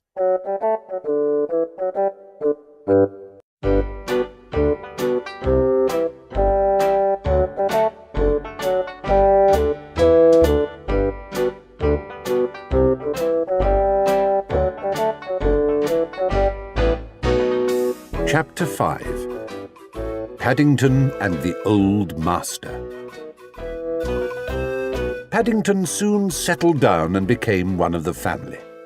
In fact, in no time at all, it was difficult to imagine what life had been like without him.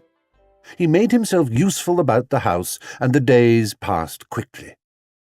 The Browns lived near the Portobello Road, where there was a big market, and quite often, when Mrs. Brown was busy, she let him go out to do the shopping for her. Mr. Brown made a shopping trolley for him, an old basket on wheels, with a handle for steering it. Paddington was a good shopper, and soon became well known to all the traders in the market. He was very thorough, and took the job of shopping seriously. He would press the fruit to see that it had the right degree of firmness, as Mrs. Bird had shown him, and he was always on the lookout for bargains. He was a popular bear with the traders, and most of them went out of their way to save the best things of the day for him. "That bear gets more for his 10 pence than anyone I know," said Mrs. Bird. "I don't know how he gets away with it, really I don't. It must be the mean streak in him." "I'm not mean," said Paddington indignantly. "I'm just careful, that's all." "Whatever it is," replied Mrs. Bird, "you're worth your weight in gold." Paddington took this remark very seriously, and spent a long time weighing himself on the bathroom scales. Eventually he decided to consult his friend Mr. Gruber on the subject. Now Paddington spent a lot of his time looking in shop windows, and of all the windows in the Portobello Road, Mr. Gruber's was the best. For one thing, it was nice and low, so that he could look in without having to stand on tiptoe, and for another, it was full of interesting things. Old pieces of furniture, medals, pots and pans, pictures. There were so many things it was difficult to get inside the shop, and old Mr. Gruber spent a lot of his time sitting in a deck chair on the pavement. Mr. Gruber, in his turn, found Paddington very interesting, and soon they had become great friends. Paddington often stopped there on his way home from a shopping expedition, and they spent many hours discussing South America, where Mr. Gruber had been when he was a boy. Mr. Gruber usually had a bun and a cup of cocoa in the morning for what he called his elevenses, and he had taken to sharing it with Paddington. "There's nothing like a nice chat over a bun and a cup of cocoa," he used to say, and Paddington, who liked all three, agreed with him, even though the cocoa did make his whiskers go a funny colour. Paddington was always interested in bright things, and he had consulted Mr. Gruber one morning on the subject of his Peruvian centavos. He had an idea in the back of his mind that if they were worth a lot of money, he could perhaps sell them and buy a present for the Browns. The £1 a week pocket money Mr. Brown gave him was nice, but by the time he had bought some buns on a Saturday morning, there wasn't much left. After a great deal of consideration, Mr. Gruber had advised Paddington to keep the coins. "It's not always the brightest things that fetch the most money, Mr. Brown," he had said. Mr. Gruber always called Paddington Mr. Brown, and it made him feel very important. He had taken Paddington into the back of the shop where his desk was, and from a drawer he had taken a cardboard box full of old coins. They had been rather dirty and disappointing. "See these, Mr. Brown?" he had said. "These are what they call sovereigns. You wouldn't think they were very valuable to look at them, but they are. They're made of gold, and they're worth £50 each. That's more than £100 for an ounce. If you ever find any of those, just you bring them to me." One day, having weighed himself carefully on the scales, Paddington hurried round to Mr. Gruber, taking with him a piece of paper from his scrapbook, covered with mysterious calculations. After a big meal on a Sunday, Paddington had discovered he weighed nearly 16 pounds. That was, he looked at his piece of paper again as he neared Mr. Gruber's shop, that was nearly 260 ounces, which meant he was worth nearly £26,000. Mr. Gruber listened carefully to all that Paddington had to tell him, and then closed his eyes and thought for a moment. He was a kindly man, and he didn't want to disappoint Paddington. "I've no doubt," he said at last, "that you are worth that. You're obviously a very valuable young bear. I know it. Mr. and Mrs. Brown know it. Mrs. Bird knows it. But do other people?" He looked at Paddington over his glasses. "Things aren't always what they seem in this world, Mr. Brown," he said sadly. Paddington sighed. It was very disappointing. "I wish they were," he said. "It would be nice." "Perhaps," said Mr. Gruber mysteriously. "Perhaps. But we shouldn't have any nice surprises then, should we?" He took Paddington into his shop, and after offering him a seat, disappeared for a moment. When he returned, he was carrying a large picture of a boat. At least, half of it was a boat. The other half seemed to be the picture of a lady in a large hat. "There you are," he said proudly. "That's what I mean by things not always being what they seem. I'd like your opinion on it, Mr. Brown." Paddington felt rather flattered, but also puzzled. The picture didn't seem to be one thing or the other, and he said so. "Ah," said Mr. Gruber delightedly. "It isn't at the moment, but just you wait until I've cleaned it. I gave 50 pence for that picture years and years ago, when it was just a picture of a sailing ship. And what you think? When I started to clean it the other day, all the paint began to come off, and I discovered there was another painting underneath." He looked around and then lowered his voice. "Nobody else knows," he whispered, "but I think the one underneath may be valuable. It may be what they call an old master." Seeing that Paddington still looked puzzled, he explained to him that in the old days, when artists ran short of money and couldn't afford any canvas to paint on, they sometimes painted on top of old pictures, and sometimes, very occasionally, they painted them on top of pictures by artists who afterwards became famous, and whose pictures were worth a lot of money. But as they had been painted over, no one knew anything about them. "It all sounds very complicated," said Paddington thoughtfully. Mr. Gruber talked for a long time about painting, which was one of his favourite subjects. But Paddington, though he was usually interested in anything Mr. Gruber had to tell him, was hardly listening. Eventually, refusing Mr. Gruber's offer of a second cup of cocoa, he slipped down off the chair and began making his way home. He raised his hat automatically whenever anyone said good day to him, but there was a far-away expression in his eyes. Even the smell of buns from the bakery passed unheeded. Paddington had an idea. When he got home, he went upstairs to his room and lay on the bed for a long while, staring up at the ceiling. He was up there so long that Mrs. Bird became quite worried and poked her head round the door to know if he was all right. "Quite all right, thank you," said Paddington distantly. "I'm just thinking." Mrs. Bird closed the door and hurried downstairs to tell the others. Her news had a mixed reception. "I don't mind him just thinking," said Mrs. Brown with a worried expression on her face. "It's when he actually thinks of something that the trouble starts." But she was in the middle of her housework and soon forgot the matter. Certainly both she and Mrs. Bird were much too busy to notice the small figure of a bear creeping cautiously in the direction of Mr. Brown's shed a few minutes later.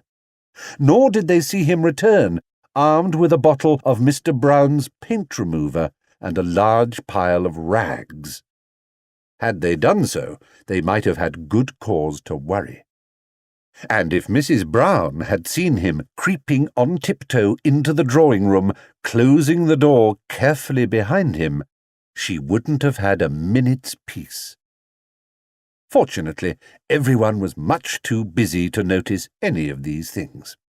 Even more fortunately, no one came into the drawing-room for quite a long while, because Paddington was in a mess. Things hadn't gone at all according to plan. He was beginning to wish he had listened more carefully to the things Mr. Gruber had said on the subject of cleaning paintings. To start with, even though he'd used almost half a bottle of Mr. Brown's paint remover, the picture had only come off in patches. Secondly, and what was even worse, where it had come off, there was nothing underneath, only the white canvas. Paddington stood back and surveyed his handiwork. Originally, it had been a painting of a lake, with a blue sky and several sailing boats dotted around. Now it looked like a storm at sea. All the boats had gone, the sky was a funny shade of grey, and half the lake had disappeared. "What a good thing I found this old box of paints," he thought, as he stood back, holding the end of the brush at paw's length and squinting at it, as he'd once seen a real artist do. Holding a palette in his left paw, he squeezed some red paint onto it, and then splodged it about with the brush.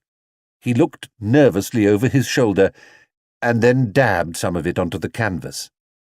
Paddington had found the paints in a cupboard under the stairs, a whole box of them.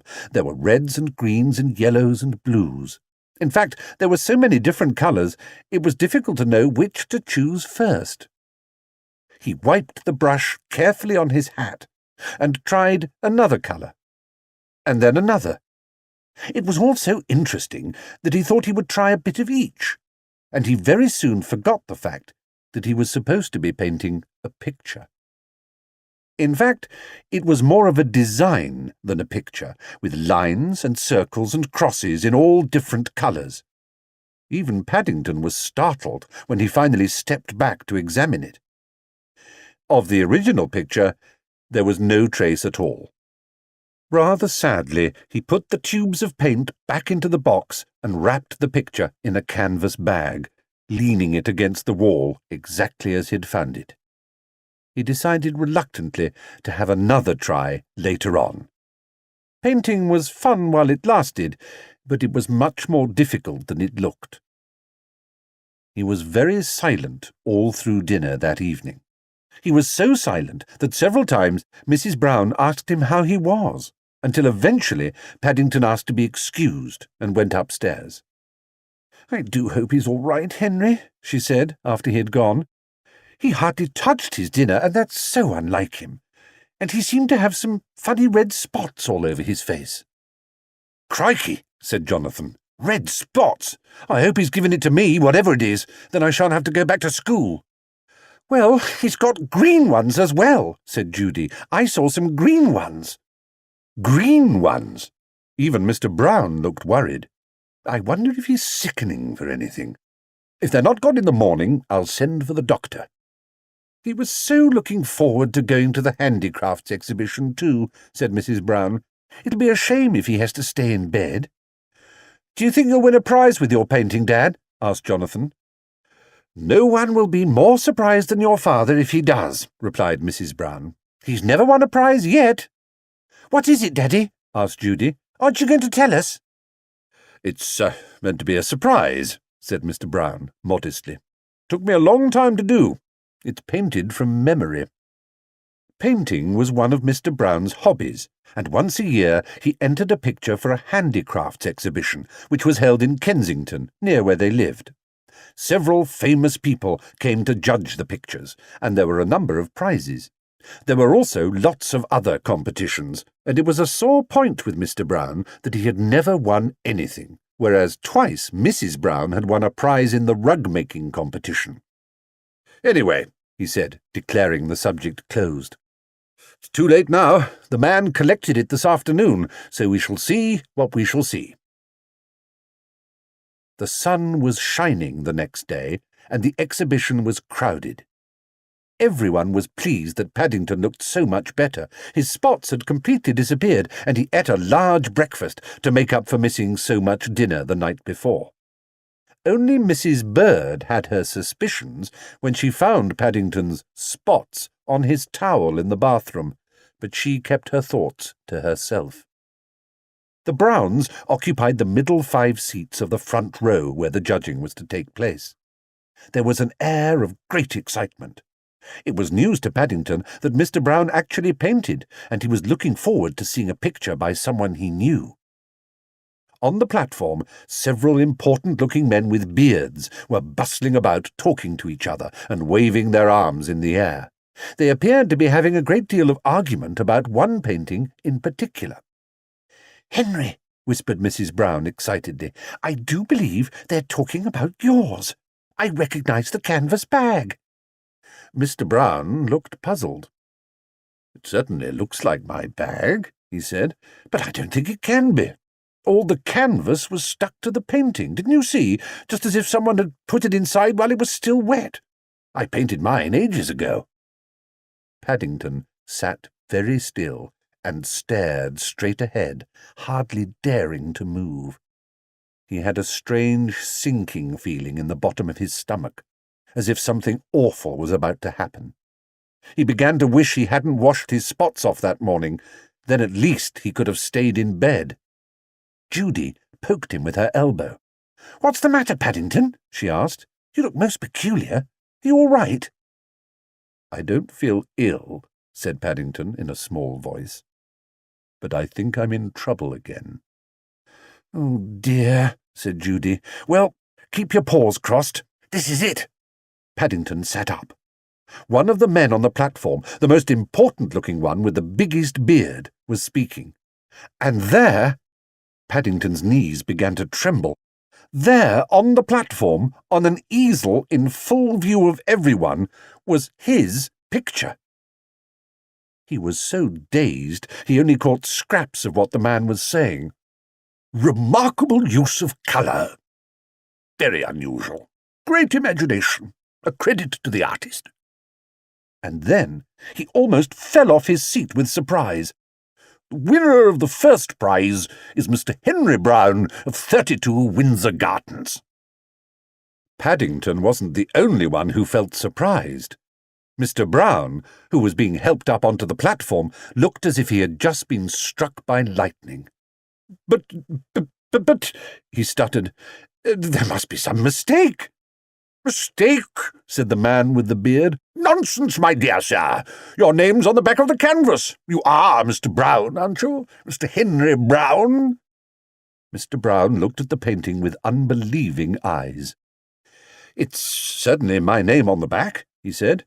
"It's my writing." He left the sentence unfinished and looked down towards the audience. He had his own ideas on the subject, but it was difficult to catch Paddington's eye. It usually was when you particularly wanted to. "I think," said Mr. Brown, when the applause had died down and he had accepted the cheque for £10 which the man gave him, "proud as I am, I think I would like to donate the prize to a certain home for retired bears in South America." A murmur of surprise went round the assembly, but it passed over Paddington's head, though he would have been very pleased had he known its cause. He was staring hard at the painting, and in particular at the man with the large beard, who was beginning to look hot and bothered. "I think," said Paddington to the world in general, "they might have stood it the right way up. It's not every day a bear wins first prize in a painting competition."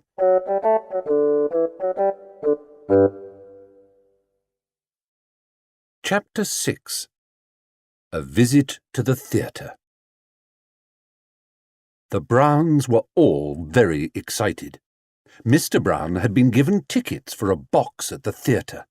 It was the first night of a brand-new play, and the leading part was being played by the world-famous actor Sir Seeley Bloom. Even Paddington became infected with the excitement. He made several journeys to his friend Mr. Gruber to have the theatre explained to him. Mr. Gruber thought he was very lucky to be going to the first night of a new play. "All sorts of famous people will be there," he said. "I don't suppose many bears have that sort of opportunity once in a lifetime." Mr. Gruber lent Paddington several second-hand books about the theatre. He was rather a slow reader, but there were lots of pictures, and in one of them a big cut-out model of a stage which sprang up every time he opened the pages. Paddington decided that when he grew up he wanted to be an actor. He took to standing on his dressing table and striking poses in the mirror, just as he had seen them in the books. Mrs. Brown had her own thoughts on the subject. "I do hope it's a nice play," she said to Mrs. Bird. "You know what Paddington's like. He does take these things so seriously." "Oh, well," said Mrs. Bird, "I shall sit at home and listen to the wireless in peace and quiet. But it'll be an experience for him, and he does like experiences so. Besides, he's been very good lately." "I know," said Mrs. Brown. "That's what worries me." As it turned out, the play itself was the least of Mrs. Brown's worries. Paddington was unusually silent all the way to the theatre. It was the first time he had been out after dark, and the very first time he had seen the lights of London. Mr. Brown pointed out all the famous landmarks as they drove past in the car, and it was a gay party of Browns that eventually trooped into the theatre. Paddington was pleased to find it all exactly as Mr. Gruber had described it to him, even down to the commissionaire who opened the door for them and saluted as they entered the foyer. Paddington returned the salute with a wave of his paw, and then sniffed. Everything was painted red and gold, and the theatre had a nice, warm, friendly sort of smell. There was a slight upset at the cloakroom when he found he had to pay in order to leave his duffel coat and suitcase. The woman behind the counter turned quite nasty when Paddington asked for his things back. She was still talking about it in a loud voice as the attendant led them along a passage towards their seats. At the entrance to the box, the attendant paused. "Programme, sir?" she said to Paddington. "Yes, please," said Paddington, taking 5. "Thank you very much." "And would you like coffee in the interval, sir?" she asked. Paddington's eyes glistened. "Oh, yes, please," he said, imagining it was a kind thought on the part of the theatre. He tried to push his way past, but the attendant barred the way. "That'll be £7.50, she said. £1 each for the programmes and 50p each for the coffee." Paddington looked as if he could hardly believe his ears. £7.50, he repeated. £7.50? "That's all right, Paddington," said Mr. Brown, anxious to avoid another fuss. "It's my treat. You go in and sit down." Paddington obeyed like a shot, but he gave the attendant some very queer looks while she arranged some cushions for his seat in the front row. All the same, he was pleased to see she had given him the one nearest the stage. He'd already sent a postcard to his Aunt Lucy with a carefully drawn copy of a plan of the theatre, which he'd found in one of Mr. Gruber's books, and a small cross in one corner marked "My Seat." The theatre was quite full, and Paddington waved to the people down below. Much to Mrs. Brown's embarrassment, several of them pointed and waved back. "I do wish he wouldn't be quite so friendly," she whispered to Mr. Brown. "Wouldn't you like to take off your duffel coat now?" asked Mr. Brown. "It'll be cold when you go out again." Paddington climbed up and stood on his chair. "I think perhaps I will," he said. "It's getting warm." Judy started to help him off with it. "Mind my marmalade sandwich!" cried Paddington, as she placed it on the ledge in front of him. But it was too late. He looked round guiltily. "Crikey," said Jonathan, "it's fallen on someone's head." He looked over the edge of the box. "It's that man with the bald head. He looks jolly cross." "Oh, Paddington," Mrs. Brown looked despairingly at him. "Do you have to bring marmalade sandwiches to the theatre?" "It's all right," said Paddington cheerfully. "I've some more in the other pocket if anyone wants one. They're a bit squashed, I'm afraid, because I sat on them in the car." "There seems to be some sort of a row going on down below," said Mr. Brown, craning his head to look over the edge. "Some chap just waved his fist at me. And what's all this about marmalade sandwiches?" Mr. Brown was a bit slow on the uptake sometimes. "Nothing, dear," said Mrs. Brown hastily. She decided to let the matter drop. It was much easier in the long run. In any case, Paddington was having a great struggle with himself over some opera glasses. He had just seen a little box in front of him marked "Opera Glasses, 20 pence." Eventually, after a great deal of thought, he unlocked his suitcase and from a secret compartment withdrew 20 pence. "I don't think much of these," he said a moment later, looking through them at the audience. "Everyone looks smaller." "You've got them the wrong way round, silly," said Jonathan. "Well, I still don't think much of them," said Paddington, turning them round. "I wouldn't have bought them if I'd known. Still," he added after a moment's thought, "they might come in useful next time." Just as he began to speak, the overture came to an end and the curtain rose. The scene was the living room of a large house, and Cecily Bloom, in the part of the village squire, was pacing up and down. There was a round of applause from the audience. "You don't take them home," whispered Judy. "You have to put them back when you leave." "What?" cried Paddington in a loud voice. Several calls of "Shh!" came from the darkened theatre as Cecily Bloom paused and looked pointedly in the direction of the Browns' box. "Do you mean to say—" Words failed Paddington for the moment. 20p, he said bitterly. "That's 2 buns worth." He turned his gaze on Cecily Bloom. Cecily Bloom looked rather irritable. He didn't like first nights, and this one in particular had started badly. He had a nasty feeling about it. He much preferred playing the hero, where he had the sympathy of the audience, and in this play he was the villain. Being the first night of the play, he wasn't at all sure of some of his lines. To make matters worse, he had arrived at the theatre only to discover that the prompt boy was missing, and there was no one else to take his place. Then there was the disturbance in the stalls just before the curtain went up, something to do with a marmalade sandwich, so the stage manager had said. Of course, that was all nonsense, but still, it was very disturbing. And then there was this noisy crowd in the box. He sighed to himself. It was obviously going to be one of those nights. But if Cecily Bloom's heart was not in the play, Paddington's certainly was. He soon forgot about his wasted 20 pence and devoted all his attention to the plot. He decided quite early on that he didn't like Cecily Bloom, and he stared at him hard through his opera glasses. He followed his every move, and when, at the end of the first act, Cecily, in the part of the hard-hearted father, turned his daughter out into the world without a penny, Paddington stood up on his chair and waved his programme indignantly at the stage. Paddington was a surprising bear in many ways, and he had a strong sense of right and wrong. As the curtain came down, he placed his opera glasses firmly on the ledge and climbed off his seat. "Are you enjoying it, Paddington?" asked Mr. Brown. "It's very interesting," said Paddington. He had a determined note to his voice, and Mrs. Brown looked at him sharply. She was beginning to recognize that tone, and it worried her. "Where are you going, dear?" she asked, as he made for the door of the box. "Oh, just for a walk," said Paddington vaguely.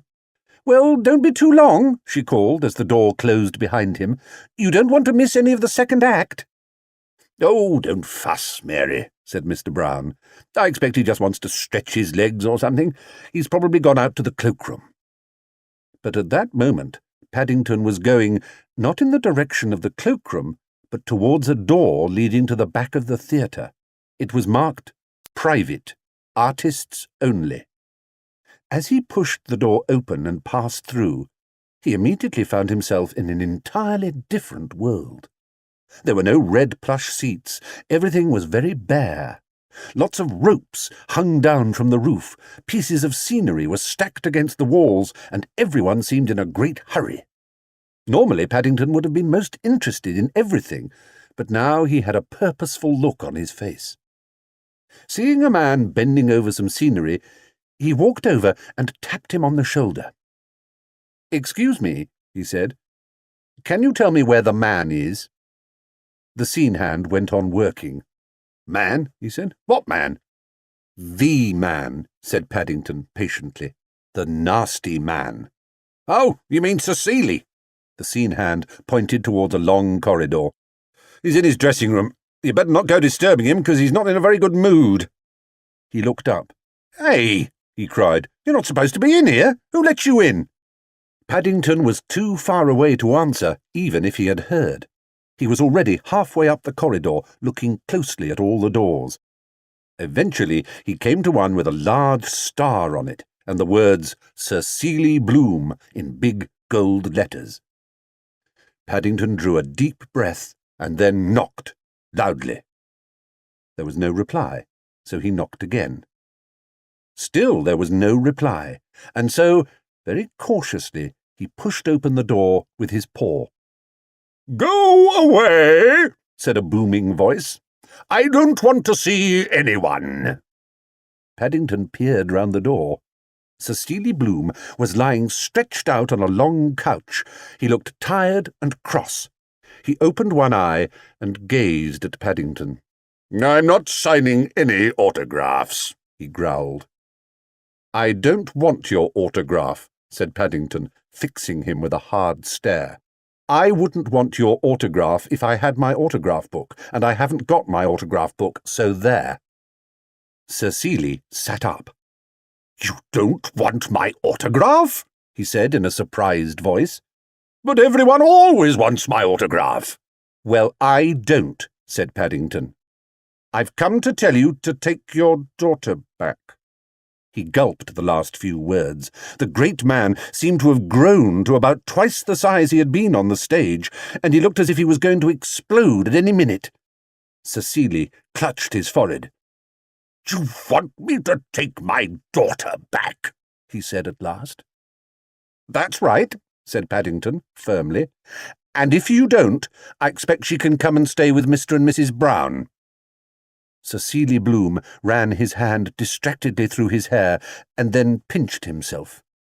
"Mr. and Mrs. Brown?" he repeated in a dazed voice. He looked wildly round the room and then dashed to the door. "Sarah!" he called in a loud voice. "Sarah, come in here at once!" He backed round the room until he had placed the couch between himself and Paddington. "Keep away, Bear!" he said dramatically, and then peered at Paddington, for he was rather short-sighted. "You are a bear, aren't you?" he added. "That's right," said Paddington, "from darkest Peru." Cecily looked at his woolen hat. "Well then," he said crossly, playing for time, "you ought to know better than to wear a green hat in my dressing-room. Don't you know green is a very unlucky colour in the theatre? Take it off at once." "It's not my fault," said Paddington. "I wanted to wear my proper hat." He had just started to explain all about his hat, when the door burst open and the lady called Sarah entered. Paddington immediately recognised her as Cecily's daughter in the play. "It's all right," he said. "I've come to rescue you." "You've what?" The lady seemed most surprised.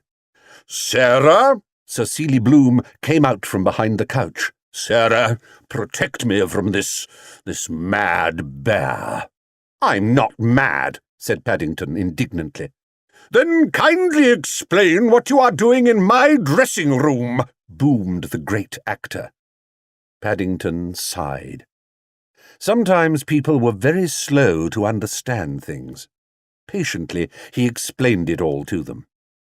When he had finished, the lady called Sarah threw back her head and laughed. "I'm glad you think it's funny," said Cecily.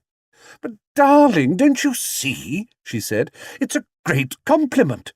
Paddington really believes you were throwing me out into the world without a penny. It shows what a great actor you are." Cecily thought for a moment. He said gruffly. Quite an understandable mistake, I suppose. He looks a remarkably intelligent bear, come to think of it. Paddington looked from one to the other. Then you were only acting all the time? He faltered. The lady bent down and took his paw. Of course, darling, but it was very kind of you to come to my rescue. I shall always remember it. Well, I would have rescued you if you'd wanted it, said Paddington. Cecily coughed. Are you interested in the theatre, Bear? He boomed. Oh, yes, said Paddington, very much. Except I don't like having to pay so much for everything. I want to be an actor when I grow up. The lady called Sarah jumped up. Why, Celie, darling, she said, looking at Paddington, I've an idea. She whispered in Cecili's ear, and then Cecily looked at Paddington. It's a bit unusual, he said thoughtfully, but it's worth a try. Yes, it's certainly worth a try. In the theatre itself, the interval was almost at an end, and the Browns were getting restless. Oh, dear, said Mrs. Brown, I wonder where he's got to. If he doesn't hurry up, said Mr. Brown, he's going to miss the start of the second act. Just then there was a knock at the door, and an attendant handed him a note. A young bear gentleman asked me to give you this, he announced. He said it was very urgent. Thank you, said Mr. Brown, taking the note and opening it. What does it say? Asked Mrs. Brown anxiously. Is he all right? Mr. Brown handed her the note to read. Your guess is as good as mine, he said. Mrs. Brown looked at it. It was hastily written in pencil, and it said, I have been given a very important job. Paddington. P.S. I will tell you about it later. Now what on earth can that mean? She said. Trust something unusual to happen to Paddington. I don't know, said Mr. Brown, settling back in his chair as the lights went down. But I'm not going to let it spoil the play. I hope the second half is better than the first, said Jonathan. I thought the first half was rotten. That man kept on forgetting his lines. The second half was much better than the first. From the moment Cecily strode onto the stage, the theatre was electrified. A great change had come over him. He no longer fumbled over his lines, and people who had coughed all through the first half now sat up in their seats and hung on his every word. When the curtain finally came down on the end of the play, with Cecilia's daughter returning to his arms, there was a great burst of applause. The curtain rose again, and the whole company bowed to the audience. Then it rose while Cecily and Sarah bowed, but still the cheering went on. Finally, Cecily stepped forward and raised his hand for quiet. Ladies and gentlemen, he said, thank you for your kind applause. We are indeed most grateful. But before you leave, I would like to introduce the youngest and most important member of our company. A young bear who came to our rescue. The rest of Cecilia's speech was drowned in a buzz of excitement as he stepped forward to the very front of the stage, where a small screen hid a hole in the boards, which was the prompt box. He took hold of one of Paddington's paws and pulled. Paddington's head appeared through the hole. In his other paw he was grasping a copy of the script. "Come along, Paddington," said Cecily. "Come and take your bow." "I can't," gasped Paddington. "I think I'm stuck." And stuck he was. It took several stagehands, the fireman, and a lot of butter to remove him after the audience had gone. But he was far enough out to twist round and raise his hat to the cheering crowd before the curtain came down for the last time.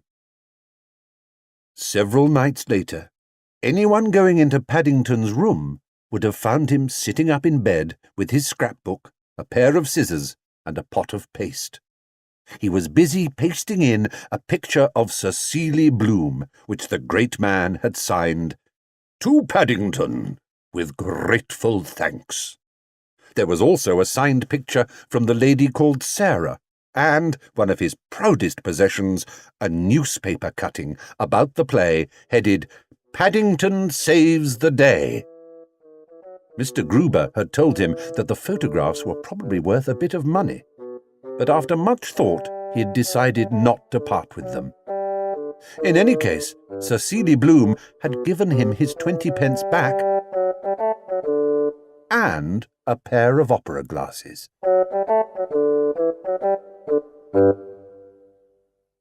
Chapter 7. Adventure at the Seaside. One morning, Mr. Brown tapped the barometer in the hall. "It looks as if it's going to be a nice day," he said. "How about a trip to the sea?" His remark was greeted with enthusiasm by the rest of the family, and in no time at all the house was in an uproar. Mrs. Bird started to cut a huge pile of sandwiches, while Mr. Brown got the car ready.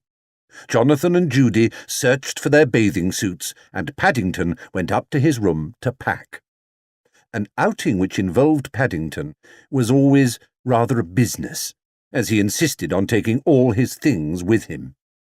As time went by, he had acquired lots of things. As well as his suitcase, he now had a smart weekend grip with the initials PB inscribed on the side and a paper carrier bag for the odds and ends. For the summer months, Mrs. Brown had bought him a sun hat. It was made of straw and very floppy. Paddington liked it, for by turning the brim up or down, he could make it different shapes, and it was really like having several hats in one. "When we get to Brightsea," said Mrs. Brown, "we will buy you a bucket and spade. Then you can make a sand castle." "And you can go to the pier," said Jonathan eagerly. "They've some super machines on the pier. You'd better bring plenty of coins." "And we can go swimming," added Judy. "You can swim, can't you?" "Not very well, I'm afraid," replied Paddington. "You see, I've never been to the seaside before." "Never been to the seaside?" Everyone stopped what they were doing and stared at Paddington. "Never," said Paddington. They all agreed that it must be nice to be going to the seaside for the first time in one's life. Even Mrs. Bird began talking about the time she first went to Brightsea many years before. Paddington became very excited as they told him all about the wonderful things he was going to see. The car was crowded when they started off. Mrs. Bird, Judy and Jonathan sat in the back. Mr. Brown drove, and Mrs. Brown and Paddington sat beside him. Paddington liked sitting in the front, especially when the window was open, so that he could poke his head out in the cool breeze. After a minor delay, when Paddington's hat blew off on the outskirts of London, they were soon on the open road. "Can you smell the sea yet, Paddington?" asked Mrs. Brown after a while. Paddington poked his head out and sniffed. "I can smell something," he said. "Well," said Mr. Brown, "keep on sniffing, because we're almost there." And sure enough, as they reached the top of a hill and rounded a corner to go down the other side, there it was in the distance, glistening in the morning sun. Paddington's eyes opened wide. "Look at all the boats on the dirt," he cried, pointing in the direction of the beach with his paw. Everyone laughed. "That's not dirt," said Judy. "That's sand." By the time they had explained all about sand to Paddington, they were in Brightsea itself and driving along the front. Paddington looked at the sea rather doubtfully. The waves were much bigger than he had imagined. Not so big as the ones he'd seen on his journey to England, but quite large enough for a small bear. Mr. Brown stopped the car by a shop on the esplanade and took out some money. "I'd like to fit this bear out for a day at the seaside," he said to the lady behind the counter. "Let's see now. We shall need a bucket and spade, a pair of sunglasses, one of those rubber tyres."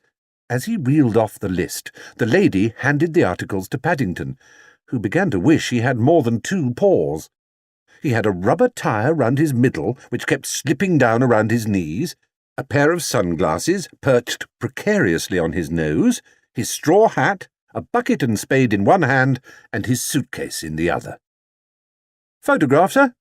Paddington turned to see an untidy man with a camera looking at him. "Only £1, sir. Results guaranteed. Money back if you're not satisfied." Paddington considered the matter for a moment. He didn't like the look of the man very much, but he had been saving hard for several weeks and now had just over £3. It would be nice to have a picture of himself. "Won't take a minute, sir," said the man, disappearing behind a black cloth at the back of the camera. "Just watch the birdie." Paddington looked around. There was no bird in sight as far as he could see. He went round behind the man and tapped him. The photographer, who appeared to be looking for something, jumped and then emerged from under his cloth. "How do you expect me to take your picture if you don't stand in front?" he said in an aggrieved voice. "Now I've wasted a plate and—" He looked shiftily at Paddington. "That will cost you £1. Paddington gave him a hard stare. "You said there was a bird," he said, "and there wasn't." "I expect it flew away when it saw your face," said the man nastily. "Now where's my £1?" Paddington looked at him even harder for a moment. "Perhaps the bird took it when it flew away," he said. cried another photographer, who had been watching the proceedings with interest. "Fancy you being taken in by a bear, Charlie! Serves you right for trying to take photographs without a licence. Now be off with you, before I call a policeman." He watched while the other man gathered up his belongings and slouched off in the direction of the pier. Then he turned to Paddington. "These people are a nuisance," he said. "Taking away the living from honest folk, you did quite right not to pay him any money. And if you'll allow me, I'd like to take a nice picture of you myself, as a reward." The Brown family exchanged glances. "I don't know," said Mrs. Brown. "Paddington always seems to fall on his feet." "That's because he's a bear," said Mrs. Bird darkly. "Bears always fall on their feet." She led the way onto the beach and carefully laid out a travelling rug on the sand behind a breakwater. "This will be as good a spot as any," she said. "Then we shall all know where to come back to, and no one will get lost." "The tide's out," said Mr. Brown, "so it'll be nice and safe for bathing." He turned to Paddington. "Are you going in, Paddington?" he asked. Paddington looked at the sea. "I might go for a paddle," he said. "Well, hurry up," called Judy, "and bring your bucket and spade. Then we can practice making sand castles." "Gosh!" Jonathan pointed to a notice pinned on the wall behind them. "Look, there's a sandcastle competition! Whizzo! First prize £10 for the biggest sandcastle." "Suppose we all join in and make one," said Judy. "I bet the three of us together could make the biggest one you've ever seen." "I don't think you're allowed to," said Mrs. Brown, reading the notice. "It says here, everyone has to make their own." Judy looked disappointed. "Well, I shall have a go anyway. Come on, you two, let's have a bathe first, then we can start digging after lunch." She raced down the sand, closely followed by Jonathan and Paddington. At least, Jonathan followed, but Paddington only got a few yards before his lifebelt slipped down and he went headlong in the sand. "Paddington, do give me your suitcase," called Mrs. Brown. "You can't take it in the sea with you. It'll get wet and be ruined." Looking rather crestfallen, Paddington handed his things to Mrs. Brown for safekeeping, and then ran down the beach after the others. Judy and Jonathan were already a long way out when he got there, so he contented himself with sitting on the water's edge for a while, letting the waves swirl around him as they came in. It was a nice feeling, a bit cold at first, but he soon got warm. He decided the seaside was a nice place to be. He paddled out to where the water was deeper and then lay back in his rubber tire, letting the waves carry him gently back to the shore. £10. Supposing he won 10 whole pounds. He closed his eyes. In his mind he had a picture of a beautiful castle made of sand, like the one he'd once seen in a picture book, with battlements and towers and a moat. It was getting bigger and bigger, and everyone else on the beach had stopped to gather round and cheer. Several people said they had never seen such a big sand castle, and He woke with a start as he felt someone splashing water on him. "Come on, Paddington," said Judy, lying there in the sun fast asleep. "It's time for lunch, and we've lots of work to do afterwards." Paddington felt disappointed. It had been a nice sandcastle in his dream. He was sure it would have won first prize. He rubbed his eyes and followed Judy and Jonathan up the beach to where Mrs. Bird had laid out the sandwiches. Ham, egg, and cheese for everyone else, and special marmalade ones for Paddington, with ice cream and fruit salad to follow. "I vote," said Mr. Brown, who had in mind an after-lunch nap for himself, "that after we've eaten, you all go off in different directions and make your own sandcastles. Then we'll have our own private competition as well as the official one. I'll give £1 to the one with the biggest castle." All three thought this was a good idea. "But don't go too far away," called Mrs. Brown as Jonathan, Judy and Paddington set off. "Remember, the tide's coming in." Her advice fell on deaf ears. They were all much too interested in sandcastles. Paddington especially was gripping his bucket and spade in a very determined fashion. The beach was crowded, and he had to walk quite a long way before he found a deserted spot. First of all, he dug a big moat in a circle, leaving himself a drawbridge so that he could fetch and carry the sand for the castle itself. Then he set to work, carrying bucket-loads of sand to build the walls of the castle. He was an industrious bear, and even though it was hard work and his legs and paws soon got tired, he persevered until he had a huge pile of sand in the middle of his circle. Then he set to work with his spade, smoothing out the walls and making the battlements. They were very good battlements, with holes for windows and slots for the archers to fire through. When he had finished, he stuck his spade in one of the corner towers, placed his hat on top of that, and then lay down inside, next to his marmalade jar, and closed his eyes. He felt tired, but very pleased with himself. With the gentle roar of the sea in his ears, he soon went fast asleep. "We've been all along the beach," said Jonathan, "and we can't see him anywhere." "He didn't even have his lifebelt with him," said Mrs. Brown anxiously. "Nothing, just a bucket and spade." The Browns were gathered in a worried group round the man from the life-saving hut. "He's been gone several hours," said Mr. Brown, "and the tide's been in over 2. The man looked serious. "And you say he can't swim?" he asked. "He doesn't even like having a bath much," said Judy, "so I'm sure he can't swim." "Here's his photograph," said Mrs. Bird. "He only had it taken this morning." She handed the man Paddington's picture, and then dabbed her eyes with a handkerchief. "I know something's happened to him. He wouldn't have missed tea unless something was wrong." The man looked at the picture. "We could send out a description," he said dubiously. "But it's a job to see what he looks like by that. It's all hat and dark glasses." "Can't you launch a lifeboat?" asked Jonathan, hopefully. "We could," said the man, "if we knew where to look, but he might be anywhere." "Oh, dear." Mrs. Brown reached for her handkerchief as well. "I can't bear to think about it." "Something will turn up," said Mrs. Bird comfortingly. "He's got a good head on his shoulders." "Well," said the man, holding up a dripping straw hat, "you'd better have this, and in the meantime, we'll see what we can do." There, Mary," Mr. Brown held his wife's arm. "Perhaps he just left it on the beach or something. It may have got picked up by the tide." He bent down to pick up the rest of Paddington's belongings.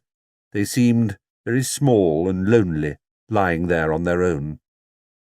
"It's Paddington's hat, all right," said Judy, examining it. "Look, it's got his mark inside." She turned the hat inside out and showed them the outline of a paw mark in black ink and the words, "My hat, Paddington." "I vote we all separate," said Jonathan, "and comb the beach. We'll stand more chance that way." Mr. Brown looked dubious. "It's getting dark," he said. Mrs. Bird put down the travelling rug and folded her arms. "Well, I'm not going back until he's found," she said. "I couldn't go back to that empty house, not without Paddington." "No one's thinking of going back without him, Mrs. Bird," said Mr. Brown. He looked helplessly out to sea. "It's just—" "Perhaps he didn't get swept out to sea," said the life-saving man, helpfully. "Perhaps he's just gone on the pier or something. There seems to be a big crowd heading that way. Must be something interesting going on." He called out to a man who was just passing. "What's going on at the pier, chum?" Without stopping, the man looked back over his shoulder and shouted, "Chap just crossed the Atlantic all by himself on a raft. Hundreds of days without food or water, so they say." He hurried on. The life-saving man looked disappointed. "Another of these publicity stunts," he said. "We get 'em every year." Mr. Brown looked thoughtful. "I wonder," he said, looking in the direction of the pier. "It would be just like him," said Mrs. Bird. "It's the sort of thing that would happen to Paddington." "It's got to be!" cried Jonathan. "It's just got to be!" They all looked at each other and then, picking up their belongings, joined the crowd, hurrying in the direction of the pier. It took them a long time to force their way through the turnstile, for the news that something was happening on the pier had spread, and there was a great throng at the entrance. But eventually, after Mr. Brown had spoken to a policeman, a way was made for them, and they were escorted to the very end, where the paddle steamers normally tied up. A strange sight met their eyes. Paddington, who had just been pulled out of the water by a fisherman, was sitting on his upturned bucket, talking to some reporters. Several of them were taking photographs, while the rest fired questions at him.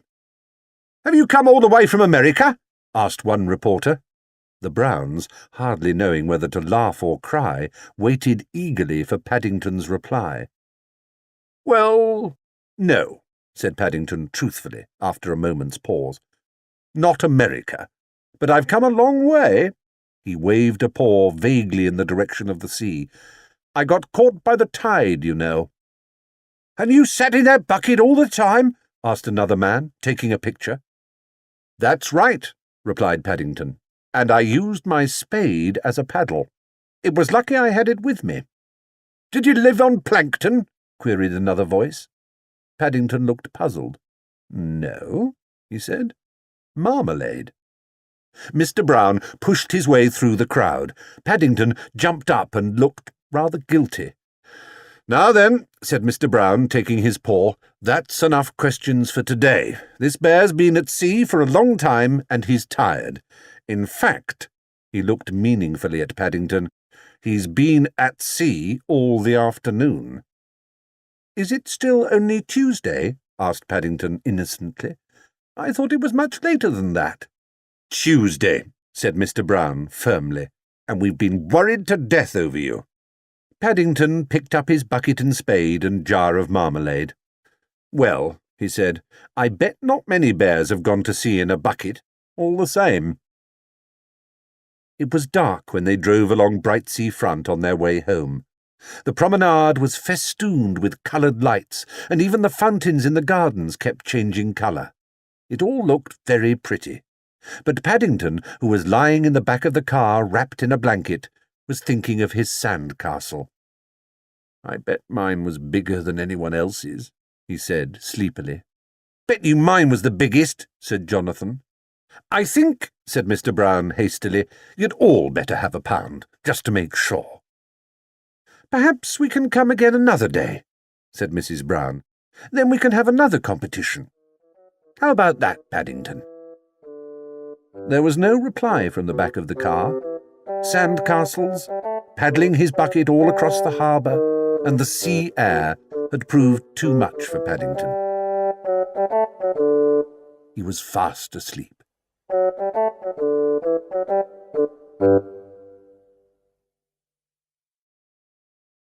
Chapter 8. A Disappearing Trick. "Oh," said Paddington. "Is it really for me?" He stared hungrily at the cake. It really was a wonderful cake, one of Mrs. Bird's best. It was covered with sugar icing, and it had a cream and marmalade filling. On the top there was one candle and the words, "To Paddington, with best wishes for a happy birthday, from everyone." It had been Mrs. Bird's idea to have a birthday party. Paddington had been with them for 2 months. No one, not even Paddington, knew quite how old he was, so they decided to start again and call him 1. Paddington thought this was a good idea, especially when he was told that bears had 2 birthdays every year, one in the summer and one in the winter. "Just like the Queen," said Mrs. Bird. "So you ought to consider yourself very important." Paddington did.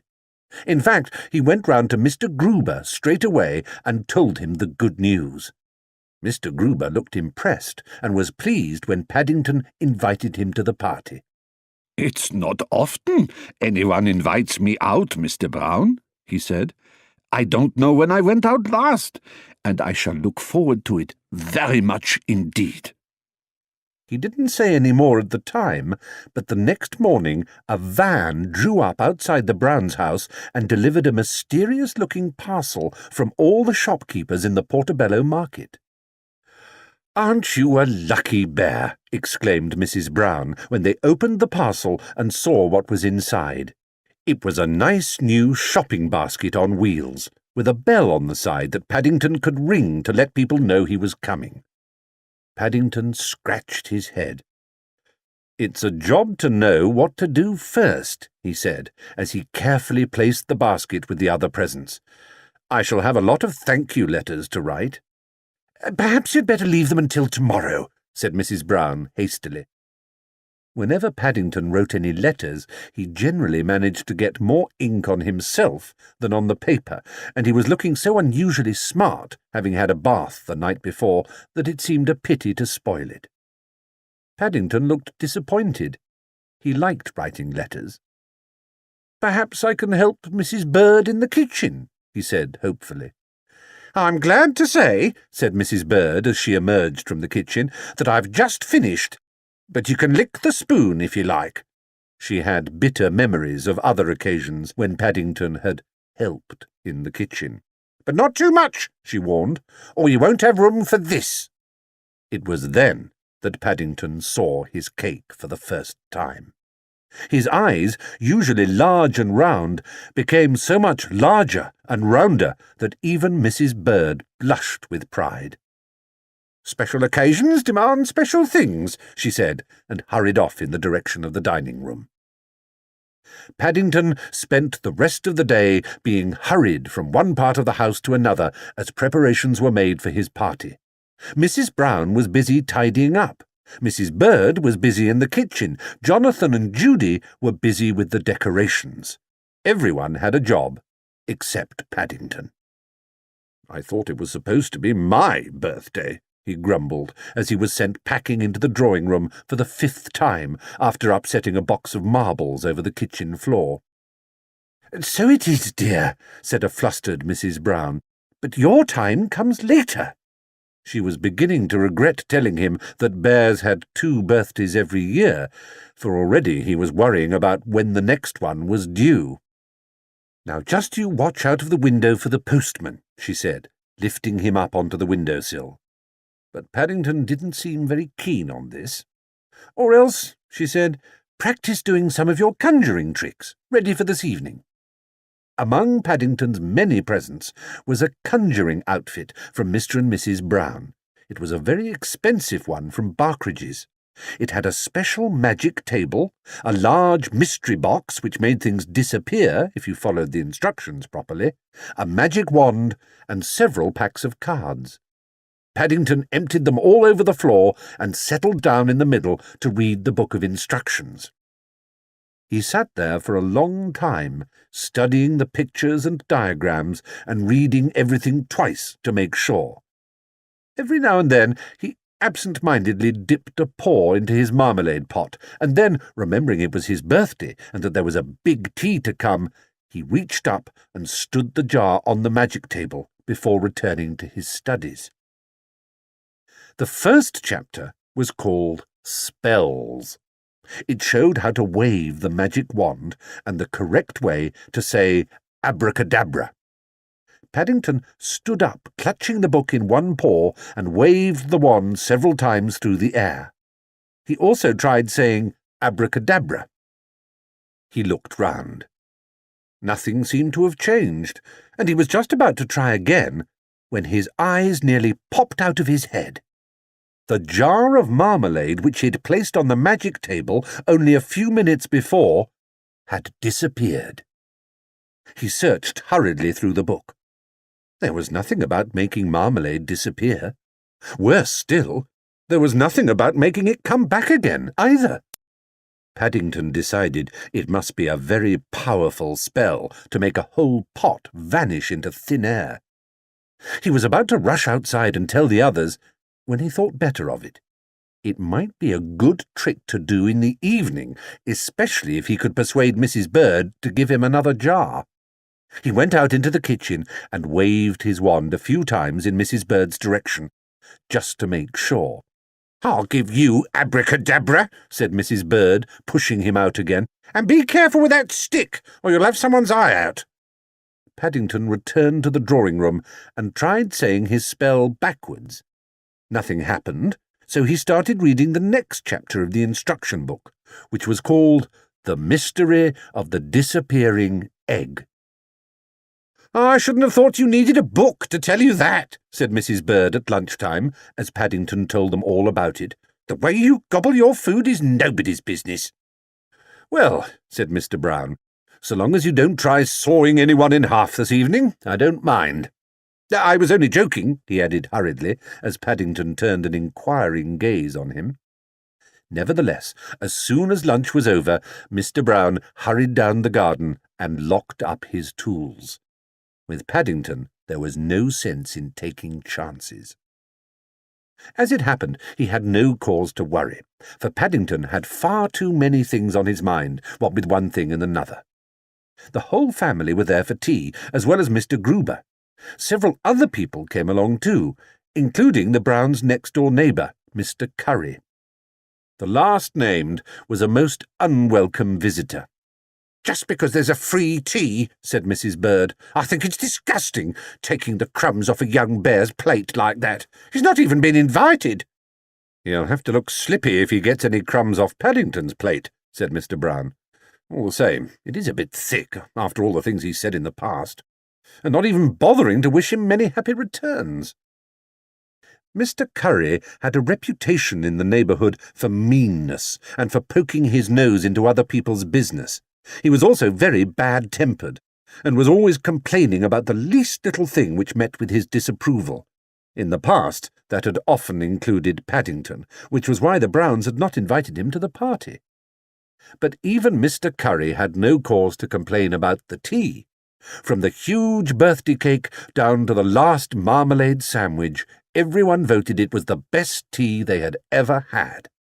Paddington himself was so full he had great difficulty in mustering enough breath to blow out the candle. But at last he managed it without singeing his whiskers, and everyone, including Mr. Curry, applauded and wished him a happy birthday. "And now," said Mr. Brown, when the noise had died down, "if you'll all move your seats back, I think Paddington has a surprise for us." While everyone was busy moving their seats to one side of the room, Paddington disappeared into the drawing-room and returned, carrying his conjuring outfit. There was a short delay while he erected his magic table and adjusted the mystery box, but soon all was ready. The lights were turned off except for a standard lamp, and Paddington waved his wand for quiet. "Ladies and gentlemen," he began, consulting his instruction book, "my next trick is impossible." "But you haven't done one yet," grumbled Mr. Curry. Ignoring the remark, Paddington turned over the page. "For this trick," he said, "I shall require an egg." "Oh dear," said Mrs. Bird as she hurried out to the kitchen. "I know something dreadful's going to happen." Paddington placed the egg in the centre of his magic table and covered it with a handkerchief. He muttered, abracadabra several times, and then hit the handkerchief with his wand. Mr. and Mrs. Brown looked at each other. They were both thinking of their carpet. "Hey, presto!" said Paddington, and pulled the handkerchief away. To everyone's surprise, the egg had completely disappeared. "Of course," said Mr. Curry knowledgeably above the applause, "it's all done by sleight of paw, but very good, though, for a bear. Very good indeed. Now make it come back again." Feeling very pleased with himself, Paddington took his bow and then felt in the secret compartment behind the table. To his surprise, he found something much larger than an egg. In fact, it was a jar of marmalade. It was the one that had disappeared that very morning. He displayed it in his paw. The applause for this trick was even louder. "Excellent," said Mr. Curry, slapping his knee. "Making people think he was going to find an egg, and it was a jar of marmalade all the time. Very good indeed." Paddington turned over a page. "And now," he announced, flushed with success, "the disappearing trick." He took a bowl of Mrs. Brown's best flowers and placed them on the dining table alongside his mystery box. He wasn't very happy about this trick, as he hadn't had time to practice it, and he wasn't at all sure how the mystery box worked, or even where you put the flowers to make them disappear. He opened the door in the back of the box and then poked his head round the side. "I shan't be a minute," he said, and then disappeared from view again. The audience sat in silence. "Rather a slow trick, this one," said Mr. Curry after a while. "I hope he's all right," said Mrs. Brown. "He seems very quiet." "Well, he can't have gone far," said Mr. Curry. "Let's try knocking." He got up, knocked loudly on the box, and then put his ear to it. "I can hear someone calling," he said. "It sounds like Paddington. I'll try again." He shook the box, and there was an answering thump from inside. "I think he's shut himself in," said Mr. Gruber. He too knocked on the box and called out, "Are you all right, Mr. Brown?" "No," said a small and muffled voice. "It's dark, and I can't read my instruction book." "Quite a good trick," said Mr. Curry some while later, after they had prized open Paddington's mystery box with a penknife. He helped himself to some biscuits. "The disappearing bear. Very unusual, but I still don't see what the flowers were for." Paddington looked at him suspiciously, but Mr. Curry was far too busy with the biscuits. "For my next trick," said Paddington, "I would like a watch." "Are you sure?" asked Mrs. Brown anxiously. "Wouldn't anything else do?" Paddington consulted his instruction book. "It says a watch," he said firmly. Mr. Brown hurriedly pulled his sleeve down over his left wrist. Unfortunately, Mr. Curry, who was in an unusually good mood after his free tea, stood up and offered his. Paddington took it gratefully and placed it on the table. "This is a jolly good trick," he said, reaching down into his box and pulling out a small hammer. He covered the watch with a handkerchief and then hit it several times. Mr. Curry's expression froze. "I hope you know what you're doing, young bear," he said. Paddington looked rather worried. Having turned over the page, he'd just read the ominous words, "It is necessary to have a second watch for this trick." Gingerly, he lifted up a corner of the handkerchief. Several cogs and some pieces of glass rolled across the table. Mr. Curry let out a roar of wrath. "I think I forgot to say abracadabra," faltered Paddington. "Abracadabra!" shouted Mr. Curry, beside himself with rage. "Abracadabra!" He held up the remains of his watch. 20 years I've had this watch, and now look at it. This will cost someone a pretty penny." Mr. Gruber took out an eyeglass and examined the watch carefully. "Nonsense," he said, coming to Paddington's rescue. It's one you bought from me for £3 6 months ago. You ought to be ashamed of yourself, telling lies in front of a young bear. Rubbish! Spluttered Mr. Curry. He sat down heavily on Paddington's chair. Rubbish! I'll give you... His voice trailed away, and a peculiar expression came over his face. I'm sitting on something, he said. Something wet and sticky. Oh dear, said Paddington. I expect it's my disappearing egg. It must have reappeared. Mr. Curry grew purple in the face. I've never been so insulted in my life, he said. Never! He turned at the door and waved an accusing finger at the company. It's the last time I shall ever come to one of your birthday parties. Henry, said Mrs. Brown as the door closed behind Mr. Curry, you really oughtn't to laugh. Mr. Brown tried hard to keep a straight face.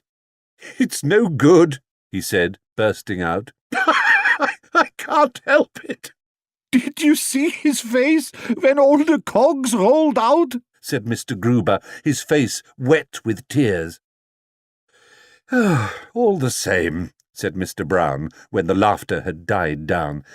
I think perhaps you ought to try something a little less dangerous next time, Paddington. How about that card trick you were telling me about, Mr. Brown? Asked Mr. Gruber. The one where you tear up a card and make it come out of someone's ear. Yes, that sounds a nice, quiet one, said Mrs. Brown. Let's see that. You wouldn't like another disappearing trick? Asked Paddington, hopefully. Quite sure, dear, said Mrs. Brown. Well, said Paddington, rummaging in his box. It's not very easy doing card tricks when you've only got paws, but I don't mind trying. He offered a pack of cards to Mr. Gruber, who solemnly took one from the middle and then memorized it before replacing the card. Paddington waved his wand over the pack several times and then withdrew a card. He held up the 7 of spades. Was this it? He said to Mr. Gruber. Mr. Gruber polished his glasses and stared. You know, he said, I do believe it was. I bet all the cards are the same, whispered Mr. Brown to his wife. Shh, said Mrs. Brown. I thought he did it very well. This is the difficult bit, said Paddington, tearing it up. I'm not very sure about this part. He put the pieces under his handkerchief and tapped them several times with the wand. Oh, said Mr. Gruber, rubbing the side of his head. I felt something go pop in my ear just then. Something cold and hard. He felt in his ear. Why, I do believe... He held up a shining round object to the audience. It's a sovereign! My birthday present for Paddington. Now I wonder how it got in there. Oh, said Paddington, as he proudly examined it. I didn't expect that. Thank you very much, Mr. Gruber. Well, said Mr. Gruber, it's only a small present, I'm afraid, Mr. Brown, but I've enjoyed the little chats we've had in the mornings. I look forward to them very much, and, He cleared his throat and looked around. I'm sure we all hope you have many more birthdays. When the chorus of agreement had died down, Mr. Brown rose and looked at the clock. And now, he said, it's long past all our bedtimes, most of all yours, Paddington. So I suggest we all do a disappearing trick now. I wish, said Paddington, as he stood at the door waving everyone goodbye, I wish my Aunt Lucy could see me now. She'd feel very pleased. You'll have to write and tell her all about it, Paddington, said Mrs. Brown as she took his paw. But in the morning, she added hastily, you've got clean sheets, remember? Yes, said Paddington, in the morning. I expect if I did it now, I'd get ink over the sheets or something. Things are always happening to me. You know, Henry, said Mrs. Brown as they watched Paddington go up the stairs to bed, looking rather sticky and more than a little sleepy. It's nice having a bear about the house.